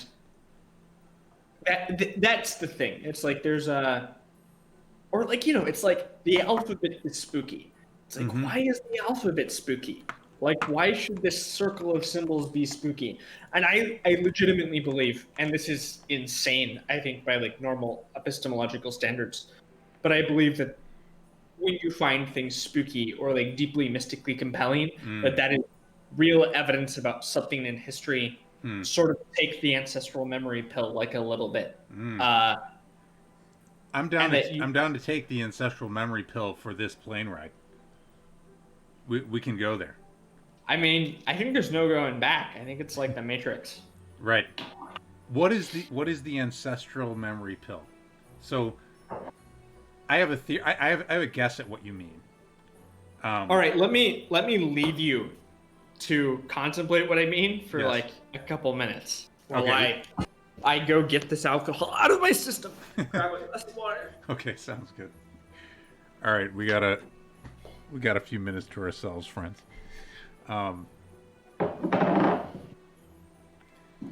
How's everybody doing? We're talking about the Slate-Star Codex recommendation. The Slate-Star Codex take is basically that the book is correct if you substitute theory of mind for consciousness. Oh, like people's theory of mind changed. Vectin, we're good friends, Vectin.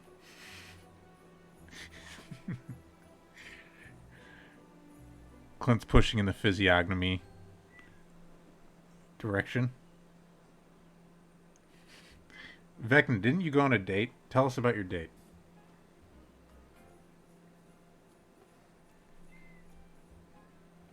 What's spooky about the alphabet? Look at that shit, dude.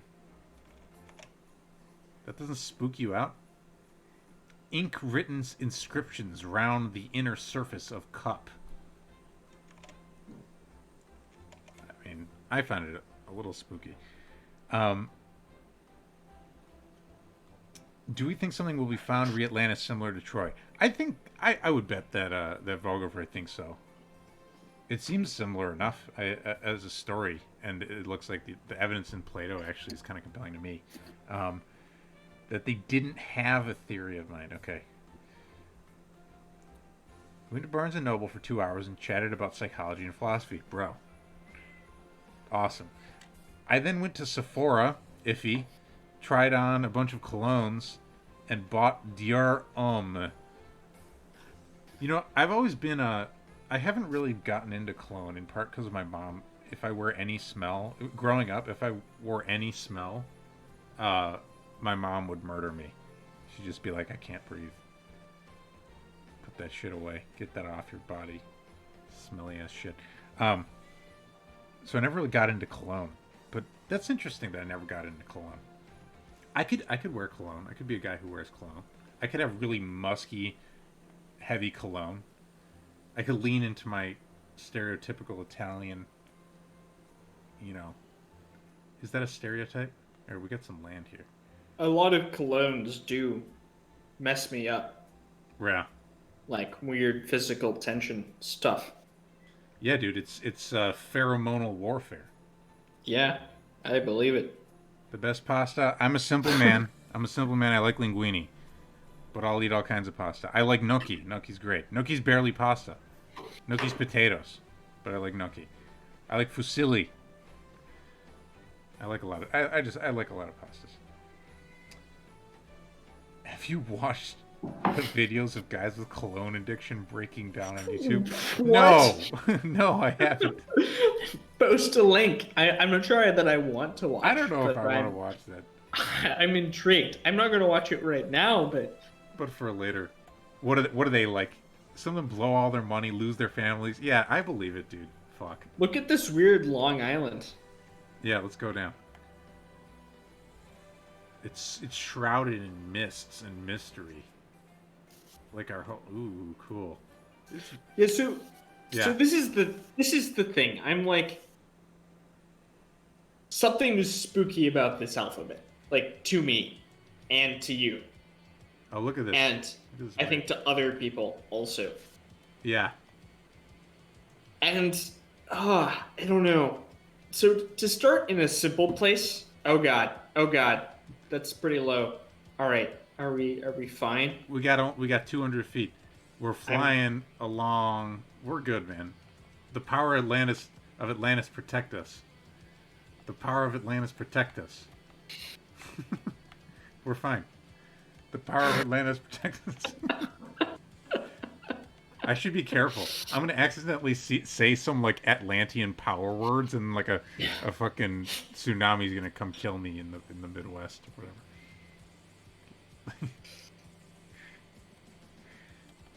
What were you saying? Did you see that shadow? Were those like buildings? I think those are there's some buildings. Yeah. We're making our way to India. Yeah. To start in a like simple place. So ancestral trauma is a thing.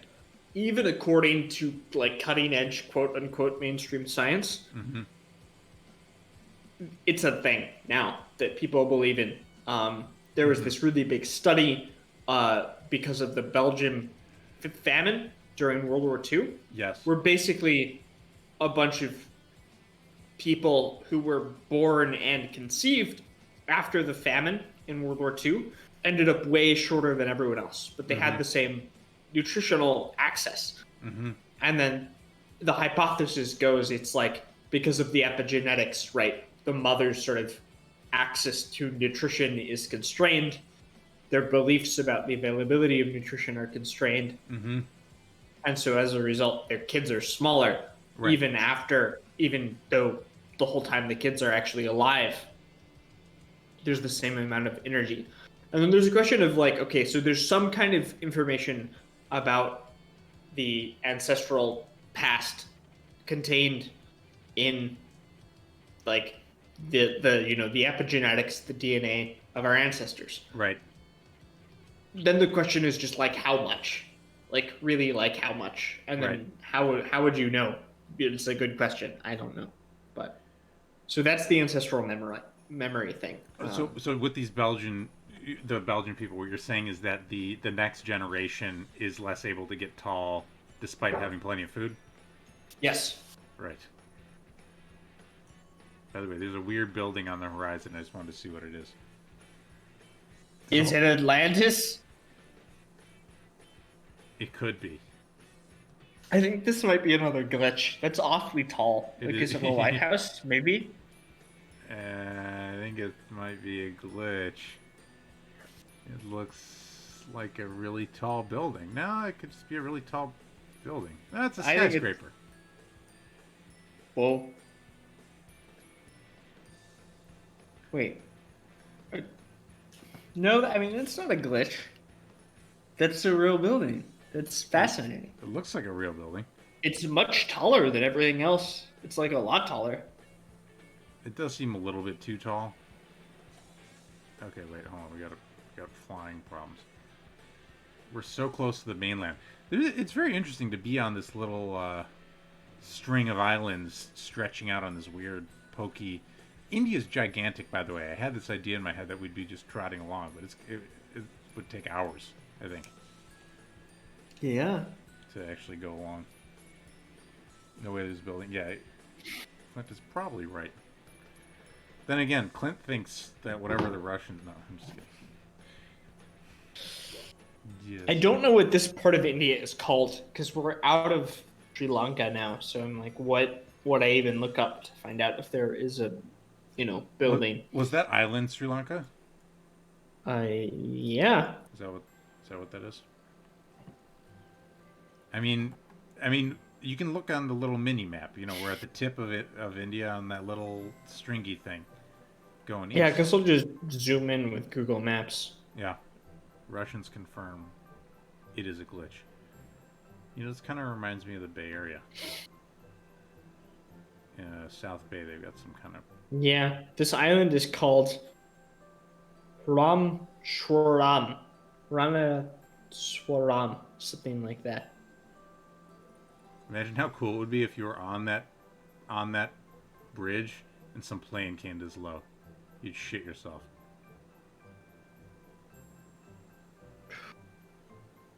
I saw somebody mod this to make it so you could drive a car, which is a cool idea, because you're driving around on Bing Maps on the actual world. The problem is the graphics are so bad when you're down that low, and it's just like when you drive under an underpass, you go like over the overpass. It was a good bridge. I like that bridge. Clint recommends against shitting oneself. Beckman is editing his podcast with 𝕙𝕚𝕚𝕚𝕚, Jimmy Buckets. I am actually looking forward to that. I think that will be sick. I think that was a great pick, Beckman. Scatological episode. We stay strictly eschatological here. Hey, look at this. Look at these cool buildings. I don't know how I feel about this music. Interviewing Harvey Krishnan tomorrow. Classic. A good pick. It was great to have him on Philosophers on Twitch playing Flight Simulator. Man, this is the longest string of islands I've ever been on. Vogelfrei. Yeah. What's on your mind these days, bro? I would say immanence and teleology or transcendence. The opposition of these two things is on my mind a lot. Interesting. Yeah. There is something fundamentally good, I think, in things coming together or connecting kind of on their own. Deleuze talks a lot about the sort of immanence of the mind. He's sort of like when a plumber or an electrician connects their power flow, that there is something good in itself about this, irrespective of what it connects to. And I think that's true. I think it's if you connect two sort of things together, you sort of do the work, there's something good about that, irrespective of its goals or other relationships. You think about just I don't know, jumping a car or just anything where you're turning something on. There is something Deleuze likes to get turned on. He likes when things get turned on. He does, unless if it's about your parents, and then he's down. Oh, really? He doesn't. Well, the book ℙ𝕙𝕚𝕝 is about. Oh, that's actually what it's called. Yeah, it's called ℙ𝕙𝕚𝕝. His book with Deleuze and Guattari, who's this weird French playwright. Right. But it's all about how the Oedipus complex comes to be and how it's bad and entangled with capitalism, and how it's about things that are transcendent as opposed to things that are immanent, and he's all about the things that are immanent as opposed to the things that are transcendent. I mean, that is Mishima-like. Yeah, I mean, in some sense, Mishima's definitely as I think all good philosophers are, looking for the uh, connection Yeah. between these things. And I don't know. I can just see a lot of places in my mind where it's like I can tell that I'm not paying attention to something imminent Mm, that's like imminently good, and that's like a big problem, right. motivationally speaking. One of the things that got me to the next level on some kind of spiritual. No, I'm not Justin Murphy. Oh God, please spare me. Justin Murphy's like fine, I guess. Whoa, whoa, I whoa, don't whoa. know. All these goddamn drifters, man. Ugh, I think he that's might how be I doing feel. some cool stuff. I don't know. I haven't. Well, he's cooler than like Visa. That has to be admitted. Oh, are we doing? Are we hating on the people who have more followers than us? Is that what's happening here? I'm just hating on those who are available to hate. You Honest, can't skip. You you. can't scapegoat the like 20 follower account, right? Yeah. People wouldn't even know what I'm talking about. All right, but You have to understand. You have to understand. If you're a high follower account and you know anything, and you can quote me about this, somebody can quote me on this. If you're a high follower account and you know anything about Gerard, then you love having haters. You have to love having haters because that's the Gerardian mechanism, right? Because it means you're king. That's what being king is about. Being king is about making people want to sacrifice you. You know what I'm saying? yeah, it's true. That's how Gerard This works. is why I catch myself hating on people because, especially when they're more successful than me, because I'm just contributing to their excellence. I'm lifting them up with my rap. See, there's this question of like, do we want to sacrifice them now or like later? And Uh-huh. that's like substantive. Look at this cool river. It's Like a real disagreement. sacrifice now. Should I follow this river? Oh no! Oh no! Wait, go on. You were shit talking. Oh no! Oh yeah, Because we were talking about ℙ𝕙𝕚𝕚 and stuff. yeah. That's Oh all. God, what's happening, man? No, we're good. Spirits of Atlantis, defend my plane.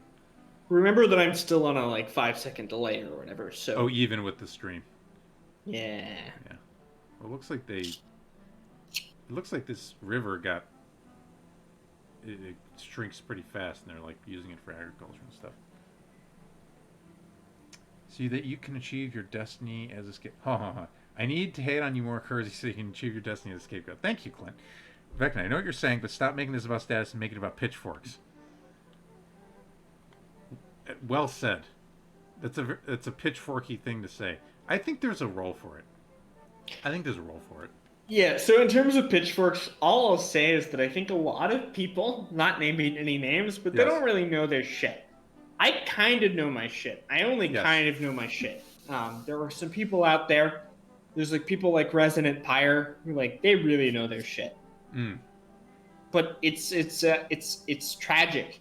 It's right. tragic that I don't know.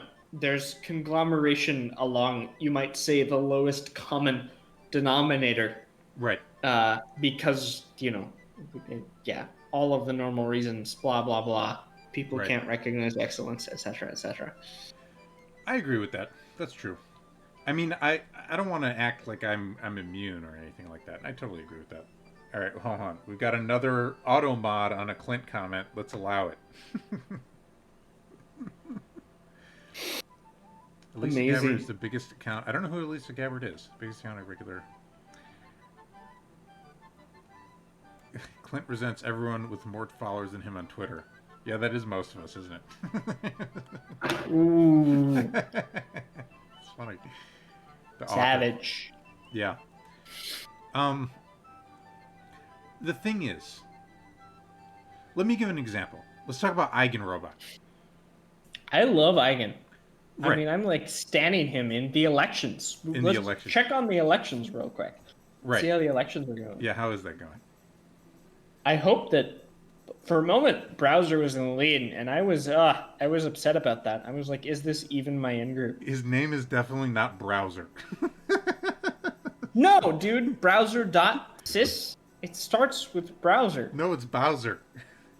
Am I What do you wrong? mean Bowser? There's a fucking R. Wait, am I There's an wrong? R word. Hold on. Browser. Plato, take the wheel. Hold on. Am I just All right. wrong?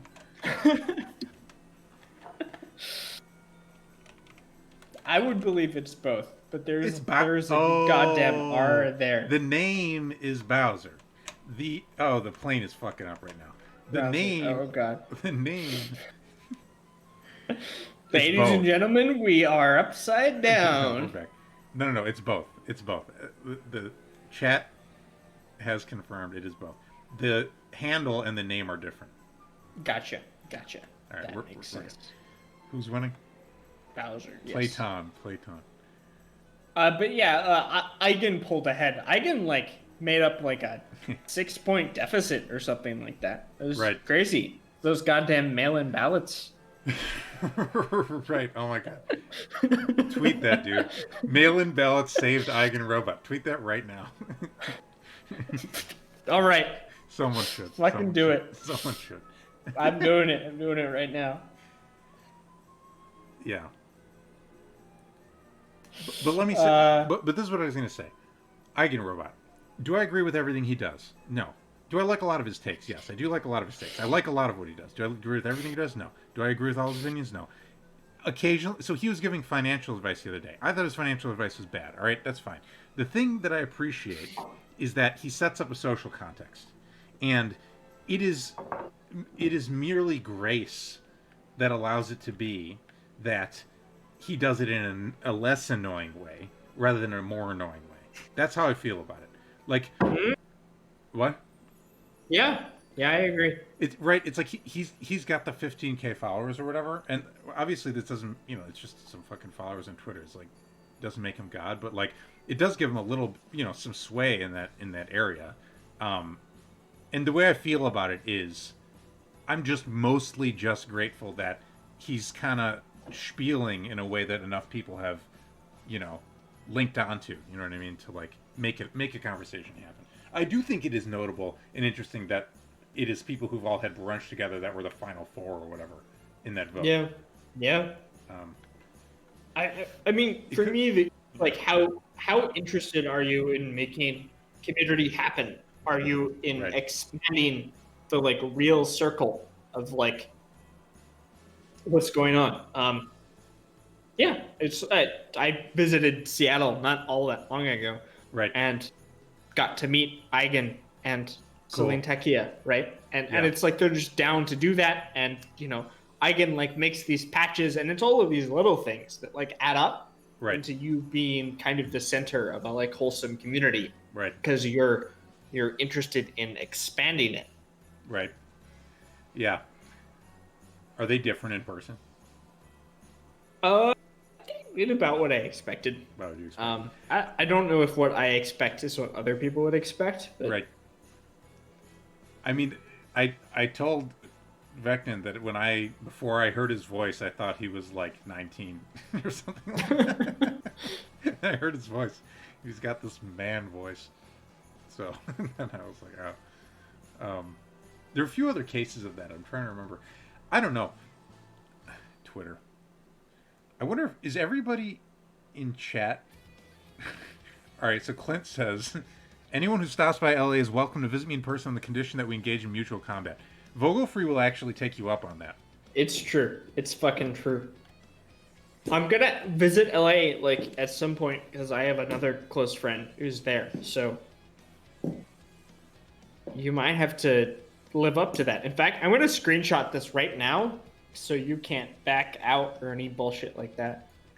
Well, it just it's depends. done. It depends on the rules of engagement. That's what I'm thinking. I guess. Yeah, but are strikes allowed? That's the real question. Are strikes allowed? Because you're right. I mean, if it's grappling only, sure, you're gonna win. But can I punch you in the face? If I can punch you in the face, I'm not that worried. I will only fight if it's a bladed fans fight.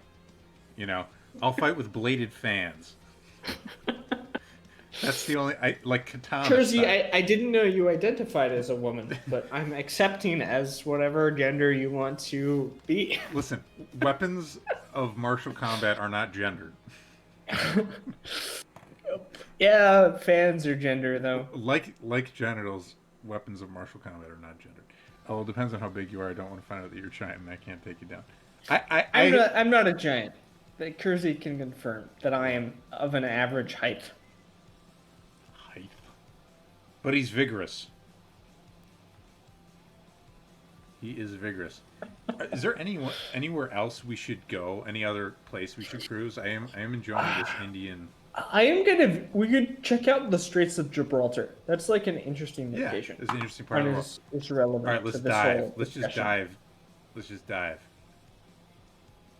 I mean, I'm not gonna crash. Oh wait, no. Let's land. Let's land. Let's land. We're putting up the wheels. We're putting the wheels down. Clinter, like we're gonna find out. No bouncing this time. No bouncing. No bouncing. It's smooth, All right. smooth All right, landing. all right, all right. I can do this. I can do this. I'm turning off the engine. I gotta slow the whole thing down. The airspeed. We gotta. There's flaps. Let me use the flaps. Yeah, that's what they do in real life. Flaps up. Flaps. Wait. Flaps. Take off. Flaps. Landing. All right. We're landing. We're slow. Oh yeah, we are going pretty slow right now. That's pretty good. We're gonna land in this agricultural zone. This seems safe. I've got this. No bounce. No bounce. No bounce. Oh, a little small bounce. No, we bounced. Oh no. Oh no, we didn't Oh, no. bounce. Oh no, we bounced. All right, get on the ground. We bounced several times. There we go. Nice. Nice. We have landed. We have landed. Excellent. All right. I really think that neither of us are probably as good as the UFC people are, Clinter. I think it's just not actually a relevant comparison. Or you want to go to Straits of Gibraltar? Yeah, that's where I want to go. I mean, I want to go to LA so I can kick Clinter's ass. That's where I want to go. Let's go to the Straits. I can't deal with this electric guitar. You thankfully don't have to hear it. Next. It's true. I don't have to hear it. This is better. All right. Straits of Gibraltar. Here we go. We could do it at sunrise or sundown. I would absolutely murder Royce Gracie from the early UFCs. That's quite the claim. I feel like, am I underestimating Clinter, or is Clinter overestimating himself? We could talk a lot of shit over the internet. That's all. That's true. That's true. You know, easy to say. Let's make good on it. Any plane preferences? We basically got slow ones that look cool and fast ones that look less cool. I mean, slow and cool is cool. I kind of like that plane we were in earlier. That weird one. Yeah, the weird one. The where is it? Oh, the icon. It's so slow, man. It's true. It is quite slow. We can go. Why don't we go in like this blue one? Blue's. Oh, let's go in. Let's go in the blue one. Let's go with the blue one. All right. Fly. Ibn Battuta Airport. Is that what that said? Enter that tournament in Pone Rice.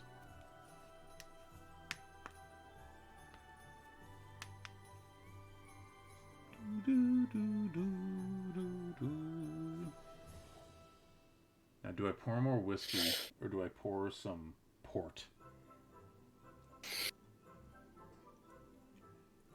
I do like the Lagavulin.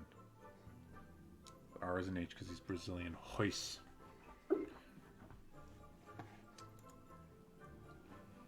We are in the ground. We're in Spain.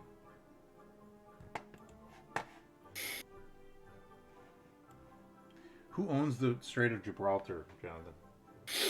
I mean, the British own Gibraltar, and then To this day. yeah, I mean, they're not giving that shit up. Right. It's populated by British people now, so they're definitely not gonna. Huh. The Spanish are still mad about that. They're Right. like they're not happy. I didn't know that the British had Gibraltar.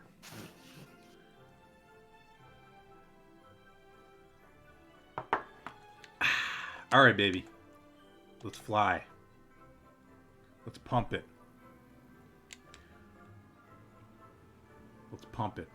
This is a cool looking plane. It is. It's a cool plane.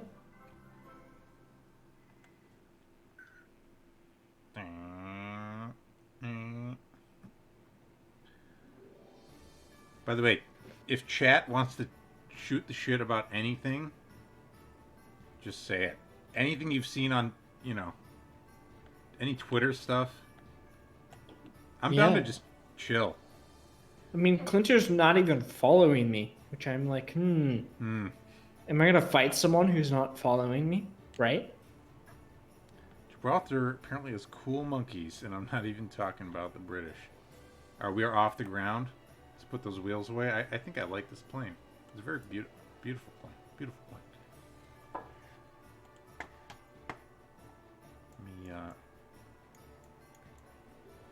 Where do we just go north, I guess? I win the follow. You win. It's an honor to follow me, Clinter. It's not a prize that I win. It's a prize for you. It enriches your experience. So, Vecnin, by Christmas podcast. Oh, you mean me and you? I might be down. Let me listen to the 𝕙𝕚 one. I'm very picky. No, I'm not actually that picky. I'm probably down. Yeah, I think Clinter's name is Clint. It's Clint. Clinta. He's just trying to rally you up for the fight, man. No, Vecna, I'm probably down. All right. We should just do it. Vecna, I'm down. Clint, let's be clear though. This is like MMA rules, right? Like I get to punch you. I'm actually gonna do this. I hope you understand that. This isn't just a passing moment in time in the vast abyss of the internet. This is real life happening before us. It was said here over the Strait of Gibraltar, the gauntlet was thrown down. Yeah, Kersey and I are into the movement between, these liminal internet spaces and flesh and blood, right? There are those who say that beyond the pixels exists another realm. Your wife, huh? Not gonna let you have an MMA fight.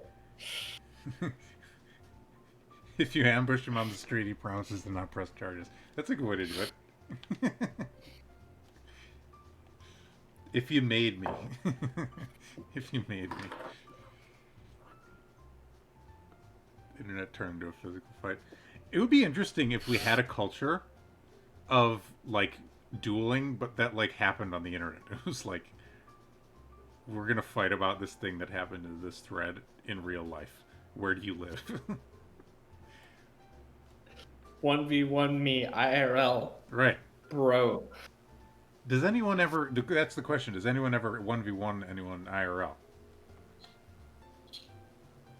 Oh, what? Vecnin, don't give him fucking hints about antagonizing me. Oh.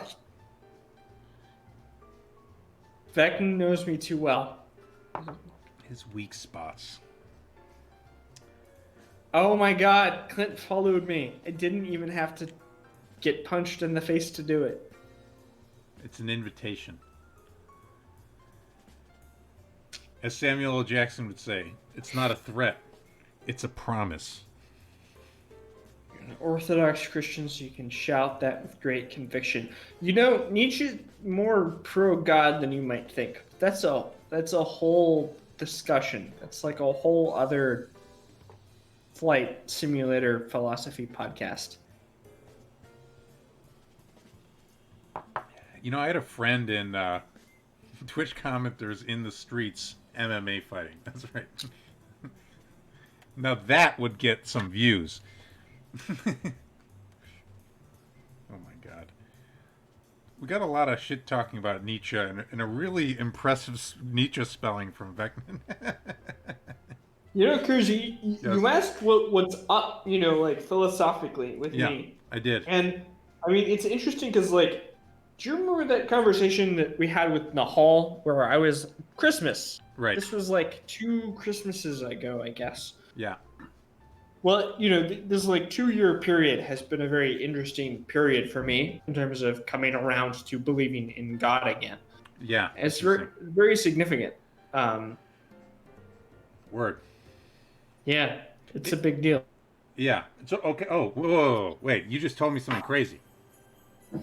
That's I just put that into context, knowing kind of what I know about your deconversion. Yeah. When?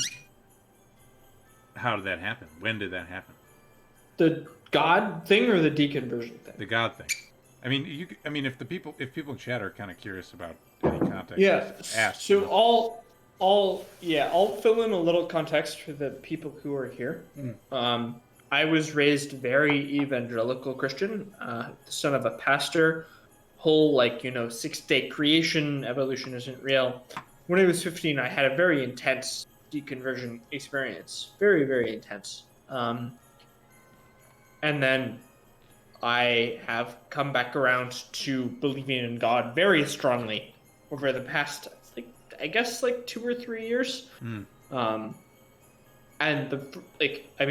Kersey and another friend of mine, Nahal, are some of the first people I ever talked to about this coming back around to believing in God thing. The God of Abraham, well, I think it's the God of Abraham, Jacob, and Isaac, but it's also the God of the Bhagavad Gita and the God of the Tao. And all of these things are it's very clear to me that if you understand what some of the best people in Zen are saying, and you understand what the Bhagavad Gita is saying, and if you understand what I am that I am really means, that they're all describing the same thing. It's like everybody is describing the same thing. Yes, I am a syncretist of all syncretists. When I deconverted, one of the reasons I deconverted was that I was like, you shall know them by their fruits. The Bible says you shall know them by their fruits. Basically, you deconverted because you were Christian. It's like a consistency issue. It's a yes, yeah. I mean, I believed this particular passage above perhaps other passages or cultural norms. Well, yeah, I mean, there's a thing, what is it? Does Rand say this? It's,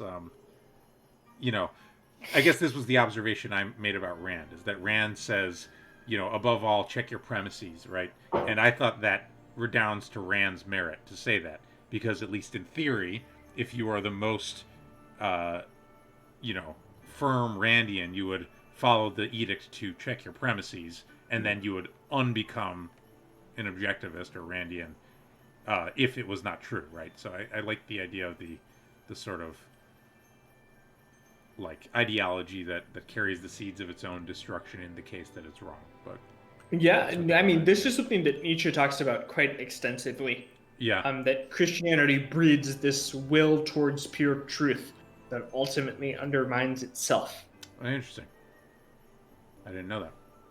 Yeah, Nietzsche believes that Christianity and monotheism in general established the grounds for science, because it has this idea that all of the world exists under the horizon of a single paradigm. And that this allows for this sort of Kuhnian paradigmatic thinking in a way that paganism was never going to discover. Yeah, it's very interesting. Yeah, syncretism. I've been. All right, let's talk here. Maybe you can help me with something, Vogelfrei. So here's a thought process, and I'm a little buzzed at this point, so this might come out a little. You gotta interrupt me, or else I might ramble. Yeah. Here's my thought process. is it? I'm just gonna go out on a limb here, okay? So, and I've never described this to anybody. This literally just existed in my mind, and now I'm gonna just say it, right? So, is it possible for someone to be a religion from birth? Is the question. I would contend no. The reason I would contend no is because, well, here's the question: what does it take to be in a religion? If you ask the different religions, they will say different things. So they'll say, if you were baptized, I don't know I don't know the technical details of how it works, right? But what is it in Christianity? If you're baptized and then confirmed, is that what it takes to be a full member of the faith? Well, so in Catholicism, they baptize you young, Right. and then I think that they confirm you later. But it's like from the baptism forward, you're like being given something. You're In being given in something, e- and this is what I in want to know. evangelical faiths, Yeah. you're baptized later, like when you're like 16, 17 sort of period, like a teenager, and can make this sort of full confession of faith. Right. And the idea is that you are supposed to have this experience of being saved, right? Right. When you're like this age. Because this is what I want to know, right? It's interesting because then the idea then is, what if you died when you were 14? Then, like, where does that put you in the cosmological chain of being? Do you see what I'm asking? Well, yeah, I mean, so in evangelical Christianity, there's this purely binary state, which is that Mm-hmm. you're saved or you're not saved. Right. And salvation is not baptism. Right. Baptism is a mark of salvation. It's like a community sort of symbol. Mm-hmm. But you have a salvific experience regardless of whether you're baptized or not. And Catholicism, things are like different because they baptize you really young, Mm-hmm. and then like when you're baptized, you're like part of the church. But you probably go to purgatory or some shit like that. Yeah. Well, and that's the In interesting thing. Catholicism. So the reason I'm asking about it, we got some people saying a lot of shit in chat that I kind of missed, but the basically what I'm Clint's gonna take me into the fold. What I'm wondering is, if this is my unspoken intuition, so I don't know how to convey it yet. I have this intuition that there is like a good argument to be made that no one is any religion unless they choose it. And when I say choose it, I mean like choose it with their soul, choose it from the place of true belief. And it's different to say you're part of something because we let you in. It's like someone joins our club and we're like, we give you a badge, right? Now, are they a true member of our club? We're saying we don't care about that. We gave you the badge. What I'm proposing is that when it comes to religious matters, you like basically I have this weird view that people are the religion that of their belief. Does that make sense as an idea? Sure. Yeah, I mean that seems reasonable to me, but I'm a, Protestant You're also a from a heretic. cultural perspective. Did I say a Protestant sounding thing?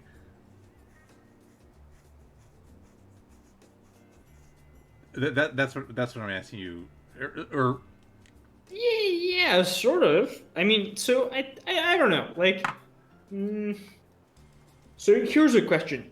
The one question is what is belief, right? right. Because like 1-year olds have beliefs. They're Yes. maybe not like formulated in English or whatever, Right. but like Right. they have them. Right. And so if your kids do a thing, or if your parents do a thing and it feels significant, Right. like maybe that is like inoculating you into the faith in some important respect. I think that can happen. I do. No, I think that's true. I think that to the extent that the rituals work, that's part of the thing. If the rituals work, that means that the rituals will induce in you the state of belief. But if they, to the extent that they don't work or half work, your belief will be a strange thing, right? It'll either be what it was before, or it'll Yeah. be some strange mixture. Yeah. And so I end up with this worldview on which I'm like, so I was raised Jewish. I went to Hebrew school. I got all the different things you do. I got all the different things, confirmed with the rabbi class. And like, I guess I am wondering whether it's like the religions have these different views on which you are part of their religion or not. But outside of the religions, I wonder if there's any argument. What arguments can you make? Oh, look, we got some Arabic, by the way, on this mountainside. I don't know, on this hillside. It's like Hey, what? Arabic. Here, I'm going to screenshot that for later. It's like Hollywood sign, but who knows what the hell that says. Oh, wow. Yeah. Damn, dude. Kind of interesting. What does it mean? What is it? Zach says, the idea of a one true self with true beliefs doesn't really fit my worldview. I don't necessarily believe in a simple one true self either. Let's cross the strait, by the way. I think people's selves are incredibly complex. I still think that nevertheless there's things you can describe about them, about whether they holistically believe in different things. I can't believe that we have 17 viewers. I feel like we only had 12 like a moment ago. 18, baby. Where all of these people come from? Podcast. Oh shit, we gotta follow. I don't even know who. Wait, who? Does it tell me who followed? Philos on Twitch. Vectinin Welcome have followed. Thank you, this friends. podcast. I love it. I love that sound effect. Vogelfrei, later you gotta listen to this fucking sound effect because it's amazing. Clint says, I think a more coherent view is that you cast off... to this podcast. Follow train. Zachary Hunley. Thank you, Zachary. Good to have you.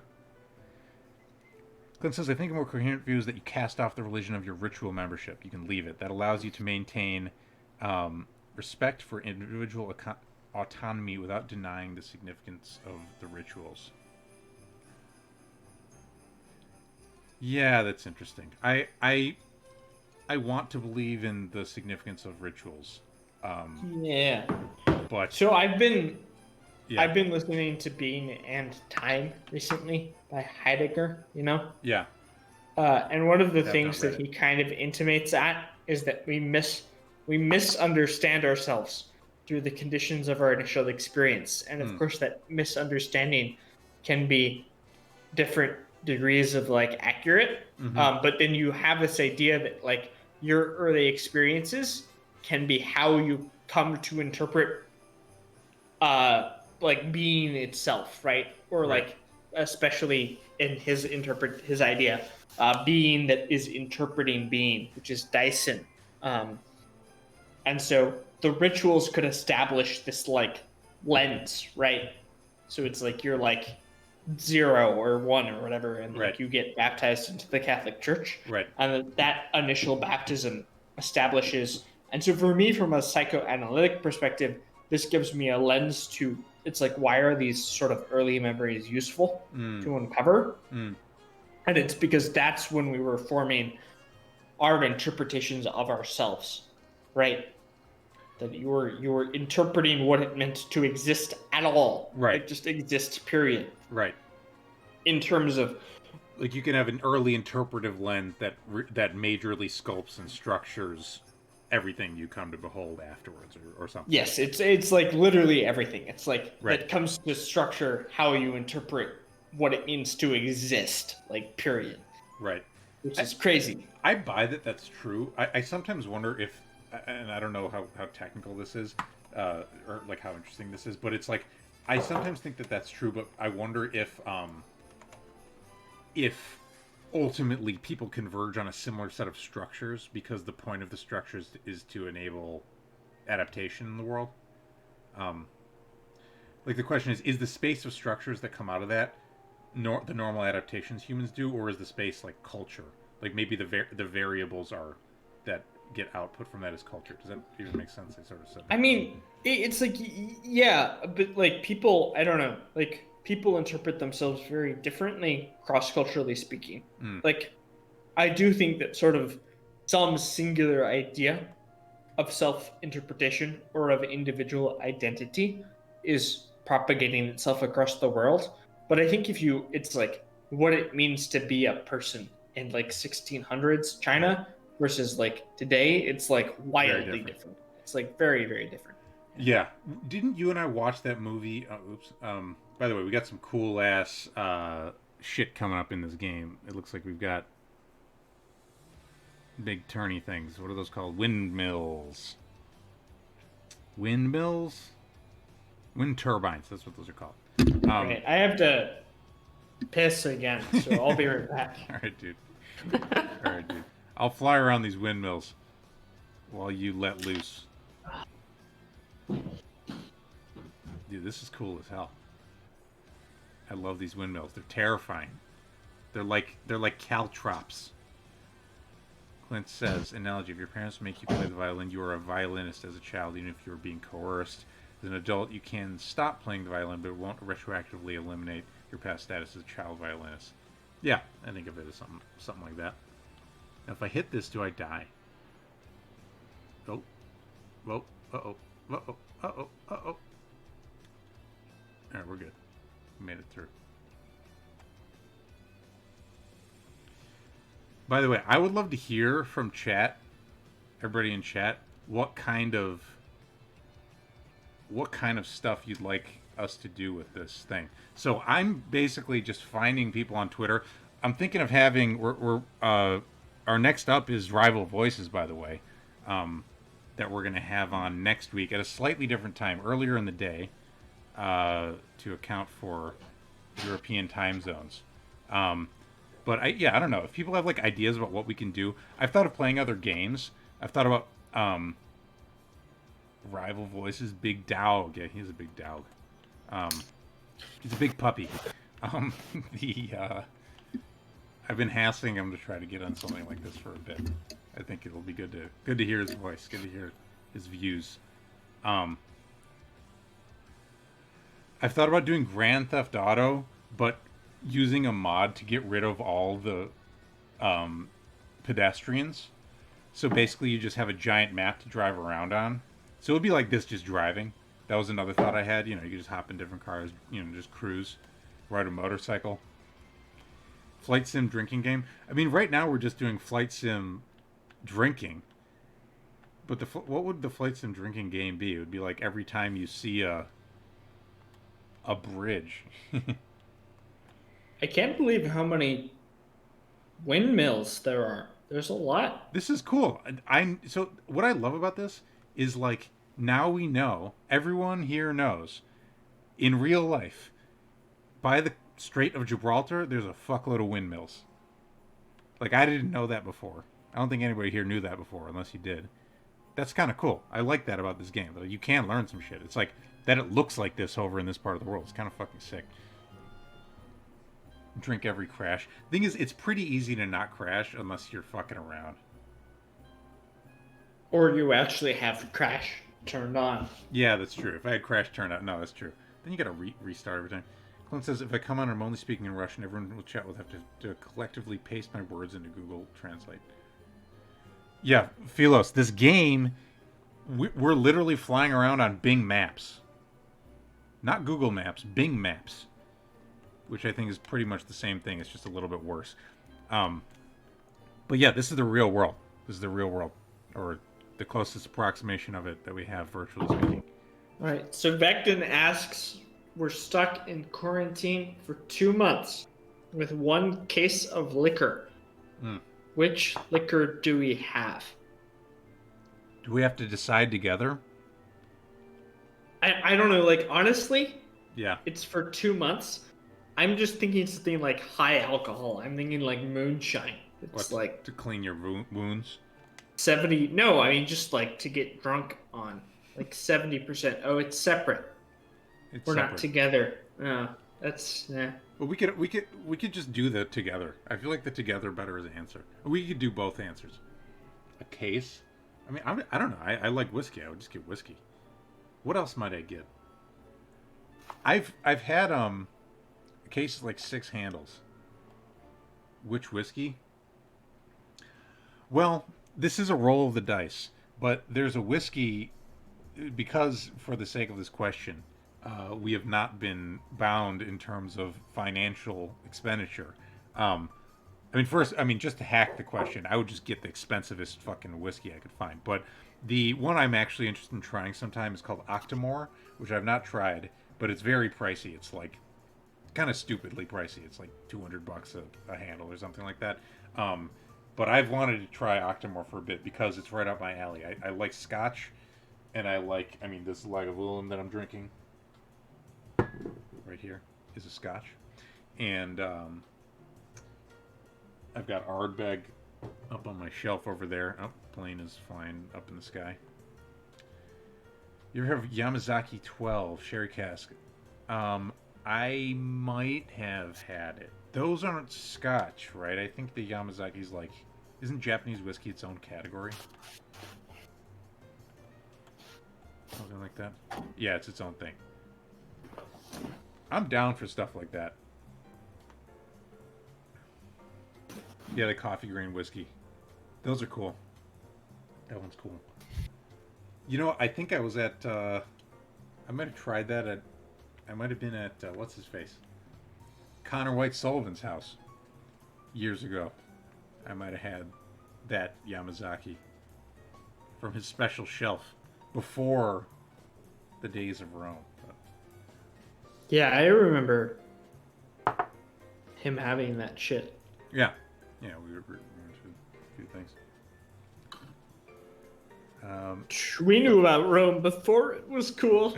Yeah, that's true. It definitely was not cool back then. It definitely Can you believe he has like 54,000 followers right now? It's insane. Not it's to crazy, mention man. the actual income for his business, which I've heard is rather high. Yeah, no, I'm happy for him. I think it's fucking sick. Coffee refers to the skill. Why do you prefer the Symposium over other of Plato's stuff? The truth is, I haven't read as much of Plato's other stuff as I would like to. I kind of forced myself through it. I had a philosophy undergrad. I kind of pushed through a bunch of the other stuff in, philosophy undergrad, and it was like, okay, but not the right way to read the stuff. I've read a bunch of the Republic. I'm down to reading the other things. I like the Symposium because it actually moves me. I mean, that's the actual answer to your question. Like, I mean, when I read it, I consider the Symposium and also the Apology, they're like psychedelic substances for me. It's like I think there's a lot that you can get out of them, and it specifically moved me. I mean, the idea of relating to the good, the ideas around the various how to conceive of relating to the good, I find very significant. So that's why I like the Symposium. Jonathan. Yes. I mean, you doxed me. No. You did. Fuck. It's because we drank, dude. Dude, there's more. No. There's more. Fucking everybody who knows who I am knows who I am. My style's too distinctive. Yeah. Oh, I can clip it from the thing if no, I really don't give a shit. You don't really care. I just like the mystique, Yeah. Yeah, no, I hear you. So when you talk about God, how do you relate that to the good? And how is that similar or different from the good? Well, so Aristotle says that God is the perfect unity of the good.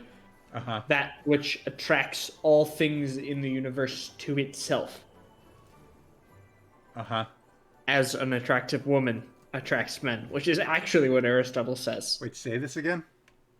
So, Aristotle says that the unity of the good draws all things to itself as an attractive woman draws men to herself. That's funny. That's such a weird fucking thing to say. Why would he say that? Because obviously the woman attracting men is contained within the good. Right? Sure. I guess he's just trying to refer to something that people recognize. It's the same sort of... So Aristotle has a, sort of like relatively pacifistic God that's sort of sitting there and all things are sort of like heading towards it. Uh-huh. And the Christian God is like a little more active. Right.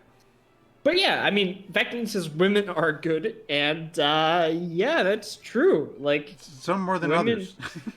Women are like attractive, like in their own nature, in a way that sort of almost has this teleological pull. And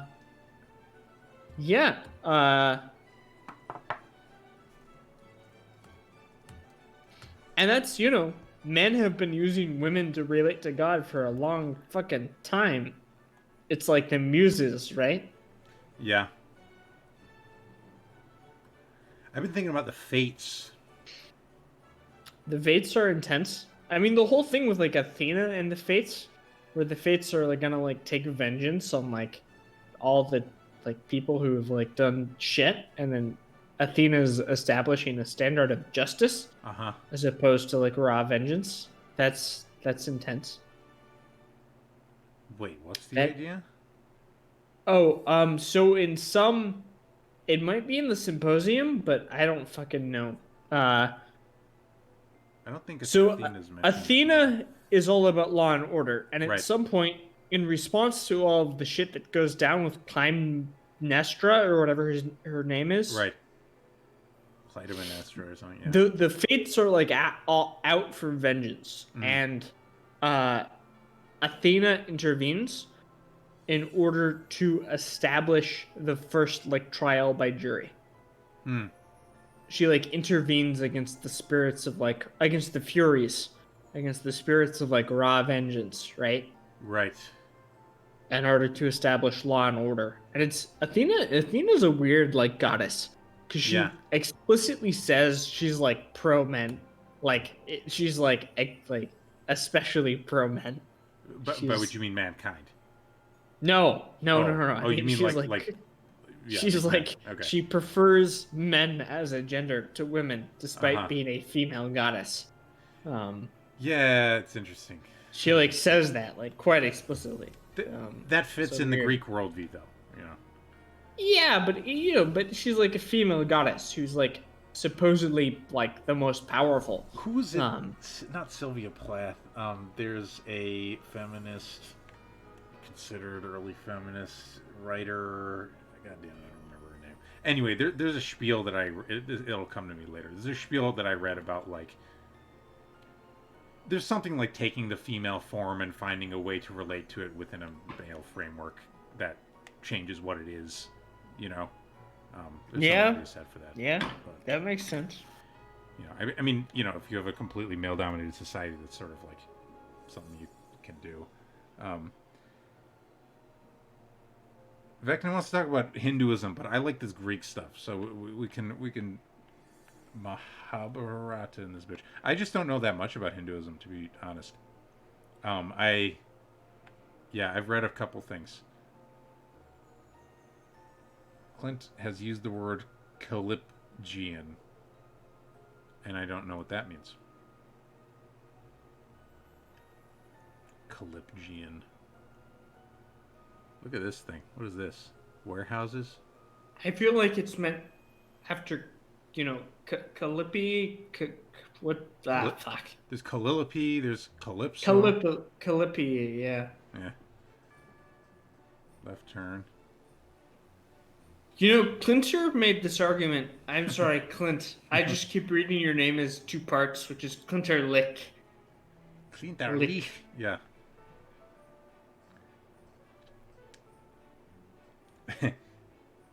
We're making Philos feel illiterate. That's our goal here. We're just sort of here to dangle the fruits of many years of intellectual investigation in such a way as to make them seem very tempting. Philos, one of the smartest people I ever have known, always said that you have to think at the level of your thoughts. It's like really like don't worry about it. Like you just gotta make progress in the way that you know how to make progress. Yeah. Just like read the shit that makes sense to you and like keep going from there. That's how everybody gets off the ground. That's how it works. Look at this cool cliff thing, by the way. It's kind of awesome. Yeah, dude. This is making me think for some reason, just like the water and shit, about like this crazy naval battle. Yeah. That happened, not here, but off of like the coast of Trieste in Italy. It was between like the Austrian and the naval navies in the late 1800s, in the early dreadnought era. And they like rammed each other and shit. That's crazy, dude. I just want to buy that Yamato thing. Oh yeah, you should buy. Vadra Vibe is here. Do you want to say hi? Other Twitter personality. Say hello to Kersey. Get him on. Hello, Mr. Kersey. He's very knowledgeable about like Tibetan Buddhism and stuff. Does he know that he's on Twitch right now? Does he know what? Does Vajra know that he's being recorded on Twitch right now? I just want Yeah, to no, he does. All right, good. I think it's very clear. What's up, dude? Can't hear what Crazy's saying. Oh yeah, I mean he can't hear you because I have my earphones in. Whoops. But he says hello. I'm living in this house with him right now. Yeah. So a large house in Asheville with just us. I feel like a Twitter house is kind of like a streamer house. Basically, yeah. Except for you guys just tweet instead of streaming, but it's still cool. Yeah, we basically just tweet instead of streaming. Once this pandemic is fucking over, we're gonna like have everyone over because we like have the space to do it. I've saved a lot of money by living at home for a while. I literally just want to spend all of that on plane tickets when this shit's over.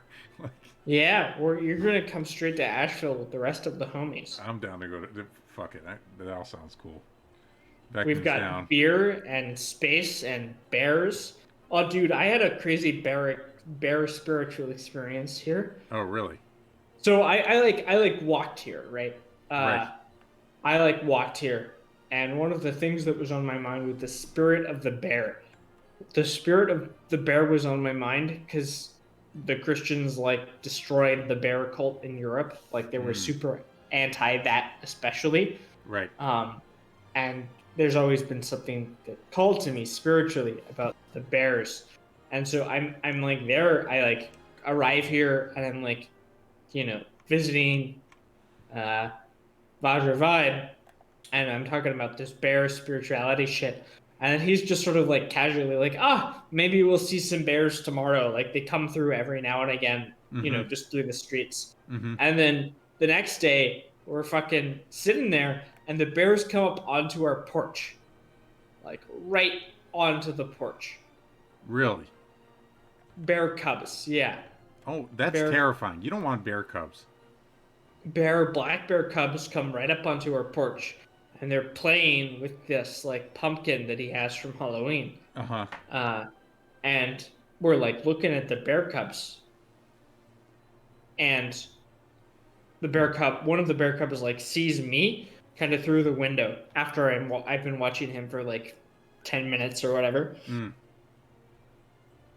he puts his hand on the window. He like gets up on the window. I'm literally like 4 inches away from this bear cub. Right. And he puts his paw on the window, and I like put my hand on the window, and he puts his other paw on the window. That's cute. Yeah, dude, it was amazing. They're black bears. They're not like the most sort of like dangerous bears. I feel like I'd be freaked out. I like this little town here. I feel like I'd be freaked out by bear cubs because I'd be like, some mom is gonna come out of nowhere, be like, "Fuck this," and like want to start something, Yeah, we saw the mom. She like walked by, but we were like indoors. We're indoors. Yeah, that helps. So she can't like get to us. Apparently, can't like smell us. Right. Though they can probably smell you all over the property and stuff. But yeah. Yeah. Apparently, Seraphim Sarovsky, the Russian Orthodox saint, was known for befriending bears. In his icons, he's almost always depicted with a bear. I'll take a look at that. That is awesome. I like that. The dude with the bear.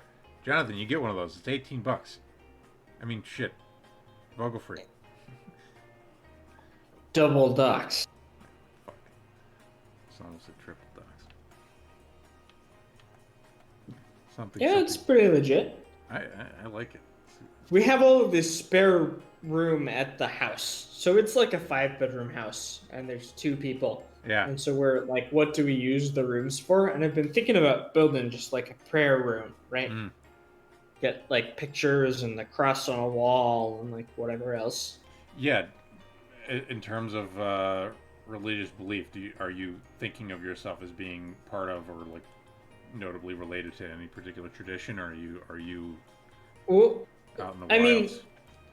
I'm intensely a syncretist. So when I deconverted, I became like a materialist atheist, but I always had this background thing, which is like, I believe in redemption, right? I believe that like you can change your life and that's like a real symbol of something very important. And so I've since then I've become very enamored with a lot of stories from Zen, from Islam, particularly the Sufi tradition, from Taoism, of these people who have like changed their lives in these deeply significant ways. But then I also believe in the accessibility of particular traditions to you. So for the past while, I guess like 3 months or something, I have been wearing a cross Yeah. because I feel it changed my experience. And I've been wearing a cross. Someone said like Jesus is the bodhisattva of the West, and that's how you should relate to him. And that was the point at which I started wearing a cross, because it's like an accessible spiritual power to me. I also have like a ring that represents paganism. I Right. have like some Athena statues, not with me. They're Right. sort of in storage because I've been traveling, but they're going to be shipped to me. All Because right. like Athena is very significant also. Yeah. I have got a weird syncretist type spiritual argument for you. The argument is that whatever God is beyond our reckoning, right? At least at this time. So we've made many attempts to describe God, and one should expect, especially if human history is long, you know, you can imagine multiplying our history out 30 times as long as it's been so far, getting 30 times as many traditions or whatever it is, right? And each of them being different in important ways, and you might then find yourself uncertain about how accurate any given one is. If that's true, there's an argument that could be made, and also I'm probably saying something completely heretical right now, but if that's true, there's an argument that could be made that the right way to go about spirituality in a practical sense is to find the thing that resonates with you. This is basically a practical argument. So the idea is, if the cross resonates with you, where obviously like your own resonance is not the purpose of the exploration, but it is a pathway, right, to the thing that you're looking for. Or if the Jewish, you know, the Jewish symbology, or if whatever the thing is. This is an argument for, this is a very kind of, there's probably something very bad about this according to certain traditions, like going about it in this way, because they regard the symbols as sort of sacred in a different way than just for practical use and getting close to God, I think. Thoughts? Yeah, I mean, I'm a big believer in this idea of resonance. And a lot of the mystical traditions kind of uphold this idea that if you really listen to your spirit, you will know when you are encountering something that is of God. Like a lot of the traditions uphold this idea. Right. Because we are made in the image of God. We have Buddha nature, Right. is what the Zen people say. But Right. we're made in the image of God, and it's really all the same idea. We have this thing at our core. Even in rationalist terms, it's like you're like a general intelligence. It's the same thing, right? It is. Yeah. I'm like, that's like actually the same. It offends me same so kind of much, thing. but you're right. Yeah, no. Yeah. Yeah, I mean, I just like, I don't know, like they also in their own dark way are gesturing at the same fundamental concepts. No, of course. And in some ways not dark. In some ways just in a good way. Like, yeah. Yeah. I've found clarity. few people, let me just say, I have found few people as in touch with a beautiful vision of a future state for mankind than among the rationalists, right? And some of them really do express a certain kind of spirituality when it comes to, when they end up talking about anti-death stuff. I think that's where you get the brightest shade of it. The last enemy who shall be destroyed is death. Right. That's a Christianity thing. Clint says, Orthodoxy would say that demons can tempt you such that your intuition or emotion may lead you astray. I believe it. No, that's true. I think it's a danger. And Clint, super serious about this. In my own spiritual explorations, I keep in mind the idea that you can be not just tempted, but deluded by, you know, in the different traditions that describe different ways, but by demons or fairies or spirits or whatever it is. I think it's very important. So I think there is such a thing as epistemology in spiritual explorations, where I think that can be naturalized, but by which I mean you can talk about it in a psychological terms, but I think that's a real thing. So I think sometimes beauty can be shallow, um, and indicative of some kind of great illusion coming on you. I think it's stuff like this that in my mind I connect to, like, Plato wanting to remove the poets from the polis. It's like, we do get distracted and confused. I do it's like true, but at the same time, whenever I hear that Plato shit, I'm like, oh man, like, We could argue about this. I'm like, dude, like, this is like a tradition, right? Like poetry is something that appeals to humanity across like all times and places, Uh-huh. and I think trying to suppress that is like, it's like old Heroin, Jonathan. Heroin, Vogelfrei, is something that not. appeals to people across all times and places. No, it's not. Counterpoint.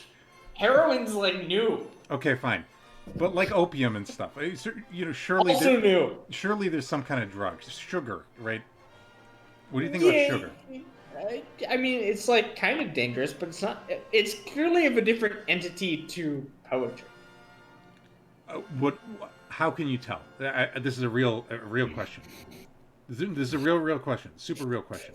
I think the fact that it has a biological mechanism doesn't mean that it's essentially different. Sure.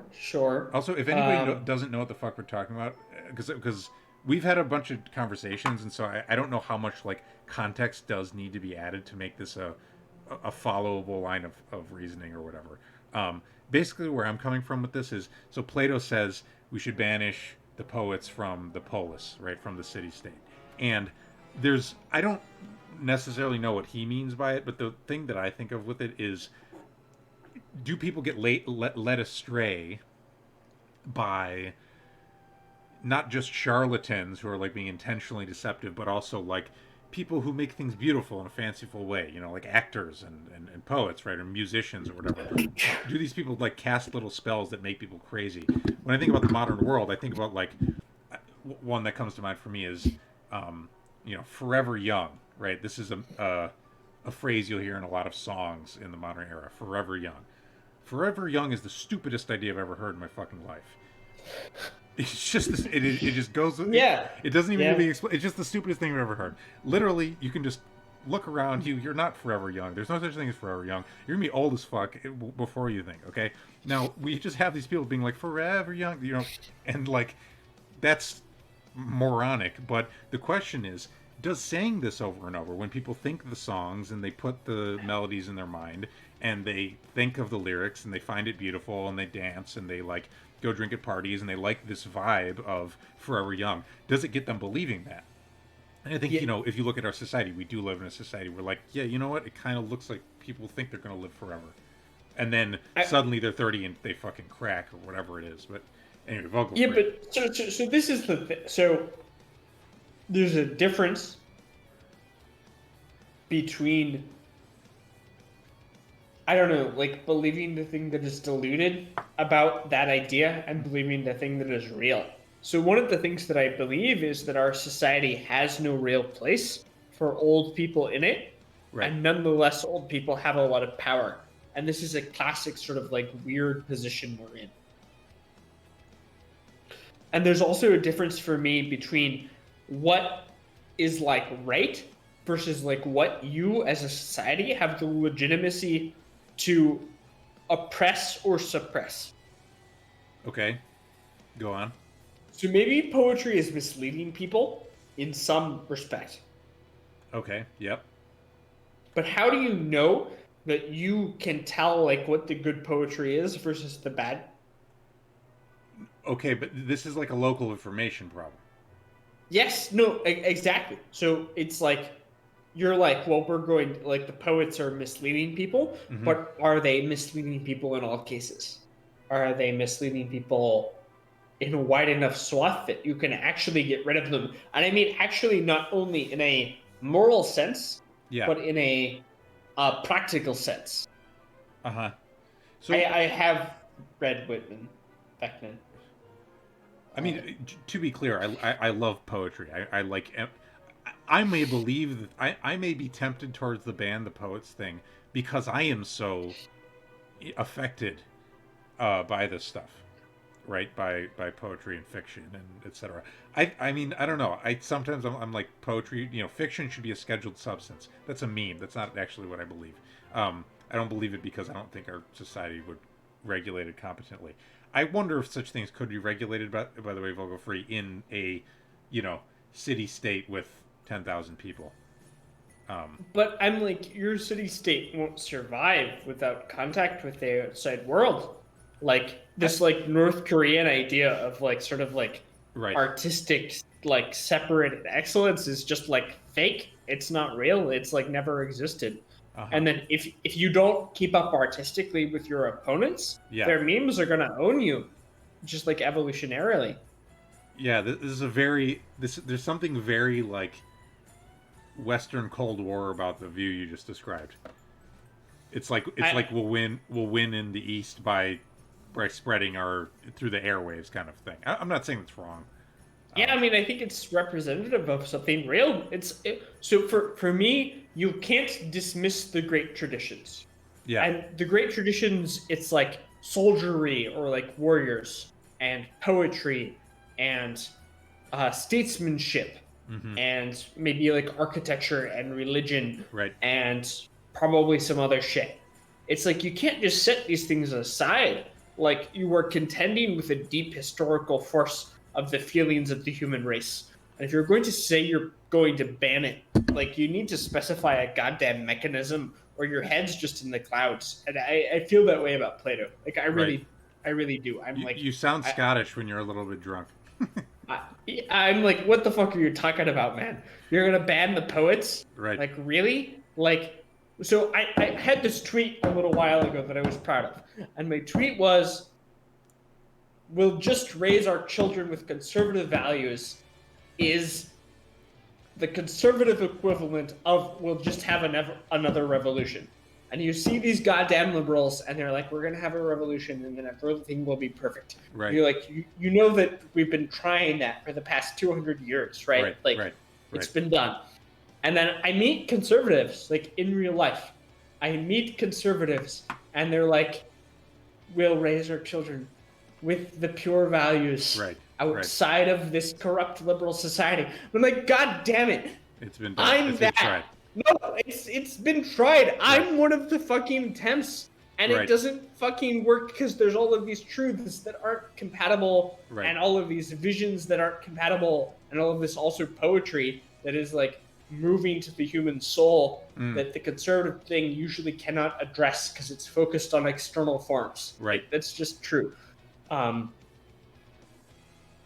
then you're just left. You're like, like a lot of conservative raised children are raised in this environment of kind of like external forms, right, where it's like we're trying to make things beautifully externally, and then the liberal values just pierce to the heart of their soul because they're like focused on the internal thing. Yeah. And I'm like, this is a big problem. I think this is a big problem for everyone. They have to recognize what is appealing on an eternal basis about certain value forms. And that's what drives me wild about this, like, ban poets from society bullshit. It's like, why would you expect that is possible? Right? Like, right. Because the poets have always existed in all human cultures. Well, Vecman said something. I feel like when you read something as authentic and true as Whitman, it feels difficult to read as misdirected. Whether I agreed with it or not, there wasn't a word of Whitman I felt was untrue. I think there's something to be... Basically, my view here, Vogelfrei, is that I think that people can, from a place of judgment, distinguish between what is good and bad in art. Do you agree with that? Yeah, sure. At least good and bad for themselves. And possibly good and bad. Do you think they can judge what's good and bad for others in art, ever? I mean, I think that they can, like, that they're likely to, in a sort of explicit fashion, is, like, trickier. Right. Oh, we're getting low. Oh, real low here. Yeah. Okay, so... Cruising. Clint says, Vogel, I think that you need to distinguish between a false vision of raising your kids with conservative values within a liberal society versus the fantasy of raising your kids within a legitimately conservative society. If you want your kids not to have a blue hair, move to Saudi Arabia. All right, so my response to this is that you're right to describe it as a fantasy because there are no legitimately conservative societies because everyone has the internet, right? It's like kids growing up in Saudi Arabia know that there's this broader cultural phenomena that is happening outside of the boundaries of their societies that is enticing them in a way that they can't get away from. No, it's true in North Korea too. The kids of North Korean elites go to South Korean parties. They get on planes and they go to the South Korean parties. I didn't know that. Yes, that's true. You know Because what? Yeah, that's wild, but it the is actually kids, believable. You know, it's like the parents want their kids to have the good experiences and they give them permission to do this shit. Because, like, the parents know that, well, sure, that the peasants don't, but, like, that's the point. You can't have a sustainably conservative society if your elite's kids are becoming, like, liberal over time. That means you're only one generation away from your peasants having the liberal parties, right? And that's what happened in France, and that's what is happening everywhere. Is that the liberal thing is sucking people in because it points to something that the conservatives have no real answer to, which is something to the effect of how can all of mankind be together. And I don't know. I think conservatives are like all over the place. Even like neo-reactionary kinds are kind of deluding themselves, like about their ability. I don't know. I really think growing up, very conservative in sort of the raised to be conservative elite circles, that the conservatives have no real conception of the mimetic power of what they're competing against. And then I'm certainly I'm like no like commie social justice whatever. Like I think that there is something else you can be doing, but it's like hard. It's hard to do something that really competes against liberalism. I mean, you are competing against something that is hundreds and hundreds of years old, that emerges in any sufficiently economically advanced society, and it's just really not good enough to be like patriotic or like conservative in a normal sense. Like it's not going to work. You have to figure out what is going on in a very real sense, or you're screwed. You're totally screwed.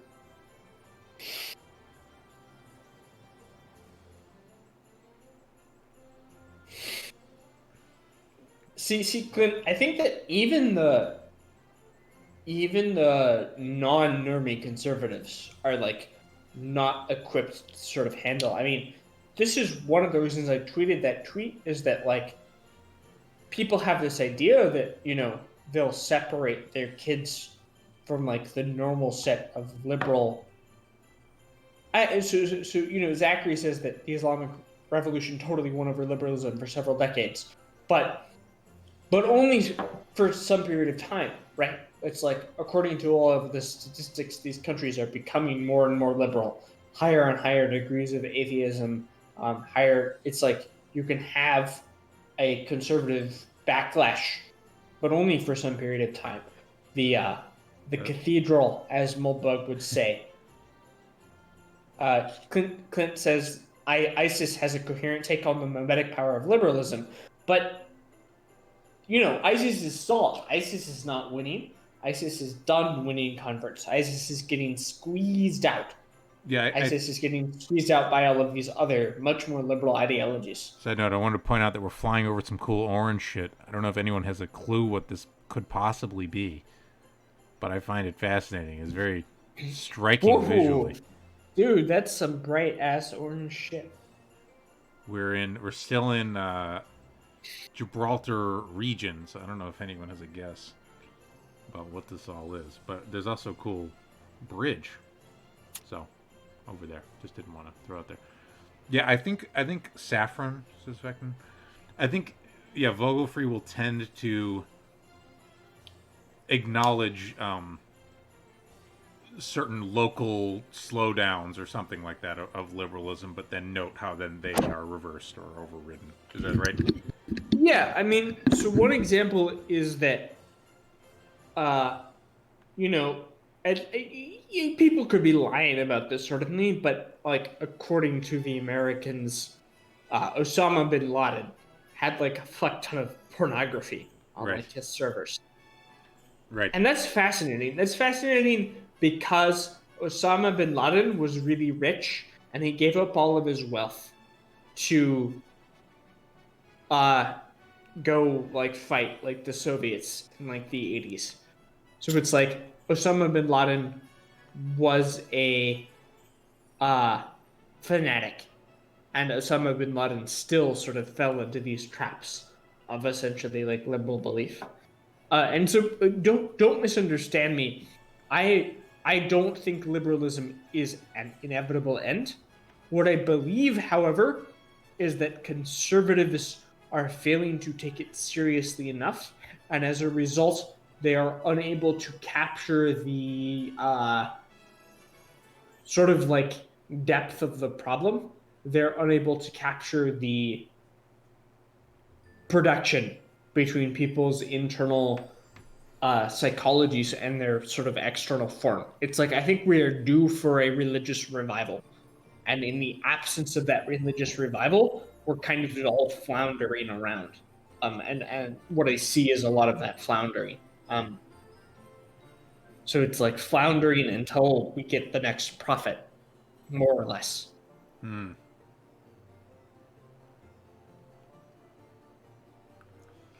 Yeah, that's interesting.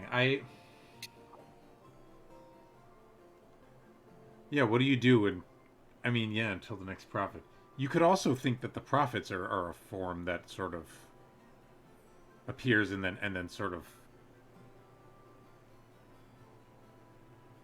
There's a question about how Christian one, for example, one should consider modern society to be. Um, there's a story in which it's very much so, and there's a story in which it isn't very much at all. I don't know which way you lean on that. That's the type of thing where, if you're considering the prophets like significant historical forces, Yeah. you'd want to eyeball it. I don't know. I don't know if that's interesting. Back then, what we got?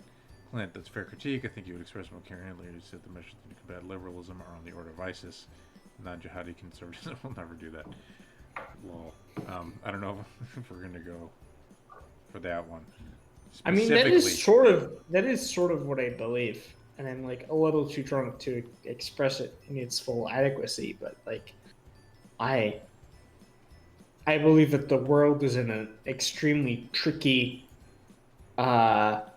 ideological, like position. It's like very difficult to have true conviction under modern circumstances, and I think that even ISIS is like a yearning for true conviction.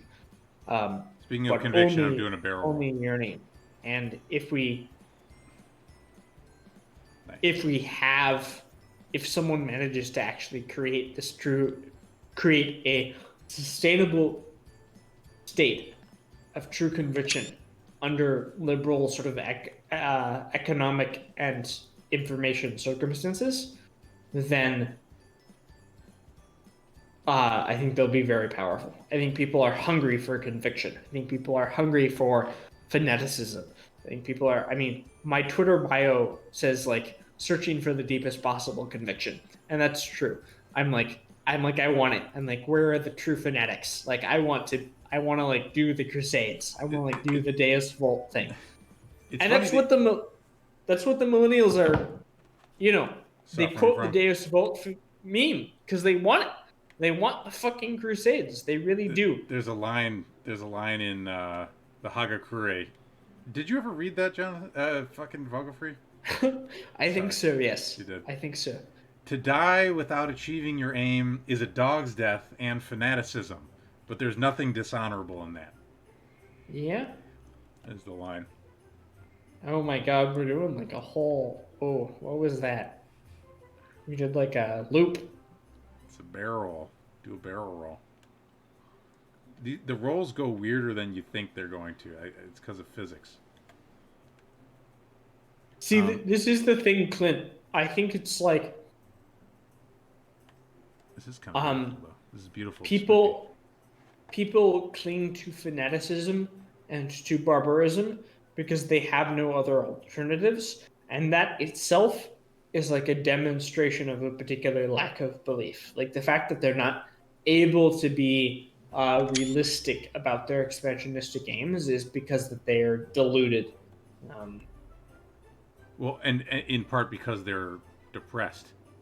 Yeah, and I think they really are depressed. Like I think they're fucking like watching porn, like fucking whacking off to the hot Western girls, because like, Right. I mean, like literally while they're like taking over cities and like you know in like this region of the Middle East, if they were, I think if they were truer believers, they would literally be smarter. Like they would be able to take things over in a way that didn't summon the American bombings.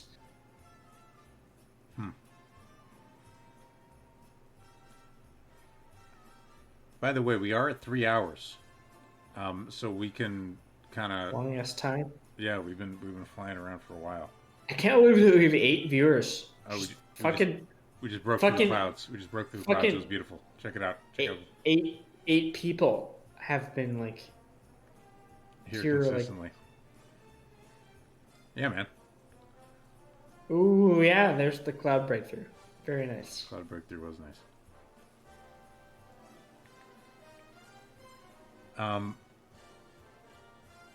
Yeah, whatever. We can just shoot the shit as long as you want. I'm down to keep going for a little bit longer if you want to. We have 10 viewers now. Double digits. What they tell you, by the way, what they tell you with Twitch is to not pay attention to it. They tell you to not look at it, especially when you start, because basically, I have been streaming a bunch, playing games, and you get like 0 viewers. Like if people don't know you're doing a thing and you don't have a lot of followers in your channel, you get like 0 viewers. And also, when people show up, if you're not talking or doing something, they just leave immediately. So you're sitting there and it's like 0, 0, 0, 0, 0, 1, and then you like perk up and you try to do something and then it's like 0. You know what I mean? Oh no. It's just it's brutal. So they tell you to not look at it. I was kind of prepared for that, but just because of hearing from other people who've done it, but yeah, we're doing a loop. Vecnan asked, favorite story of myth. What do you think, Vogelfrei? I don't know. Well, this is like semi-mythical, but there's a point in the history of Rome where Rome is being attacked by this other Italian power, and they send this young man to assassinate the leader of the attacking power, and he gets caught. This assassin from Rome gets caught, and then this young assassin sticks his right hand into the fire when he's brought before the enemy leader, and he says that there are 100 other young Roman men who are like of the same degree of dedication, and that for me is like has always stuck with me in terms of conviction. Like you're ready to sacrifice everything for the power that you believe in. He says there are hundreds of Roman men who are like this. Is that all? Yeah. Is there a number on it? Yeah. It's like there are hundreds. Yeah. Yeah. There's also an interesting idea that, like, I think our kind of modern bias is to be like, haha, hundreds of men. Like, what's that going to do? I wonder if, in the olden days, they considered that a more significant sum, even in the context of very large armies. Well, I think it's like, part of the thing here is like, okay, real talk, summon the Fed talk. It's not that goddamn hard to kill the president. It's doable. Like, I promise you it's a doable challenge. Though immoral and illegal, and we follow all laws and prescriptions of the federal government and sure. state, and local residencies on Philosophers on Twitch playing Flight Simulator. But I'm like, if you're a dedicated lone wolf, you can get to throughout history, you know, ancient past, whatever. Yes. Like you can get to the person. And so it's I think it's spooky. It's spooky to be told that there's hundreds of people who are ready to assassinate you. It's different if there are like, you know, hundreds of people going to war against you is different than like hundreds of people ready to sneak into your like tent and like die in a like suicidal assassination attempt. And also probably, you know, get tortured or whatever it is. Like Exactly. It's different to say that, you know, it's like the Japanese thing, except they're like, you can't tell that they're different from like the rest of your society. So it's like, you know, you're familiar, I'm sure, with the degree of Japanese fanaticism during the Second World War, right? Yeah, I don't know. I don't think I've heard nearly all of the stories that there are out there. You know what I mean? I know some, but yeah. Vecna's going to bed. Vecna, thank you for coming by, my friend. We will talk about podcasting. Yeah, so it's just like this guy is like sticking his hand into the fire, and he's like maintaining eye count. I mean, like, picture it. Right. You're a dude. You're Right. attacking some other dudes of a relatively similar culture to you. Right. They all speak the same language. Right. So this guy has just tried to stab you in your sleep, and he got caught. And Right. you're like, It's bring the in. classic. It's like the true believer, you know, fanatical super soldier assassin. Yeah. It's like, So yeah, you bring together this. You bring this young man soldier before of you. God. You bring this young man before you. I mean, think of it. So it's like you're like, okay, dude, what's up? Mm-hmm. You're Kersey, and Vogelfrei has just tried to stick a dagger in your stomach. Right. And you're like, Vogelfrei, what the hell, man? Like, that's a weird thing to do. Like, it doesn't gain you anything. Like, you know, it's not gonna help you as an individual. And I'm like, fuck being a goddamn individual. I'm a goddamn Roman, motherfucker. Right. And then I stick my goddamn right hand into an open flame while I'm looking you in the eyes. And I'm like, there are 100 other people who are willing to do this. Mm-hmm. Like, well, my hand is on fire. Right. And then you're like, okay, maybe these people are weird, and I don't want to fucking screw with them. Right. I'm like, fuck this shit. Like, no, man. Like, we're done. Like, leave the Romans the hell alone. Right. Right? Right. I would do that if some guy was like, tried to kill me, and then I stopped him, and then he stuck his hand in the fire and looked me in the eyes while his hand was in the fucking fire and was like, there's a bunch of other people like this. I'd be like, no, man. Like, I'm out. Like, goodbye. Right. There are no other. Oh, hold on. My plane is losing altitude. Oh, God. Oh, God. Are we going now? No, are you okay? The power levels are up. Oh, no. Uh-oh. Uh-oh. I love hearing about this shit on a 7-second delay. Wait. Cancel. Wait. Oh, we're on the ground. Oh, no. Well, we landed. We're gonna have to crash on so know if we landed well. I feel like this is a nice, peaceful place to maybe call it. Or we can also just, you know, if anybody's got anything else that they want to hear about. Vogelfrei, we should do this again. I feel like we've got a good you know, rhythm. We got a lot of topics we could talk about. Yeah, we have a lot of topics. I mean, we started on Atlantis, and I don't know shit about Atlantis. Right. We have to talk about like spirituality and like self-improvement, right? And like ability. I'm down. We could. I mean, I. By the way, I'm inventing this thing as we go. I'm figuring out the structure as we go. By the way, everyone who's still here, first of all, follow me on Twitch if you haven't already, because that helps me out. Second of all, if you want people on, if you want your friends to come, like, this can be as cool as we want it to be. So just fucking, you know, take action. It's all yours. Clint, I want to know you. I want you to know. I want to know you. That I can still kick your ass no matter how drunk I am. That is a promise. I will bet money on that. Fucking coming to LA. Called me out. We're not gonna fucking not gonna forget. This is gonna be like the goddamn Odyssey. Because in the Odyssey, the fucking Carthaginians challenge him to win all of these contests. It's going to be like in the Odyssey, Clint. You hear that? But the thing is, the one who really defeats Clint is his wife, so you got to do it in this special way. Whoa.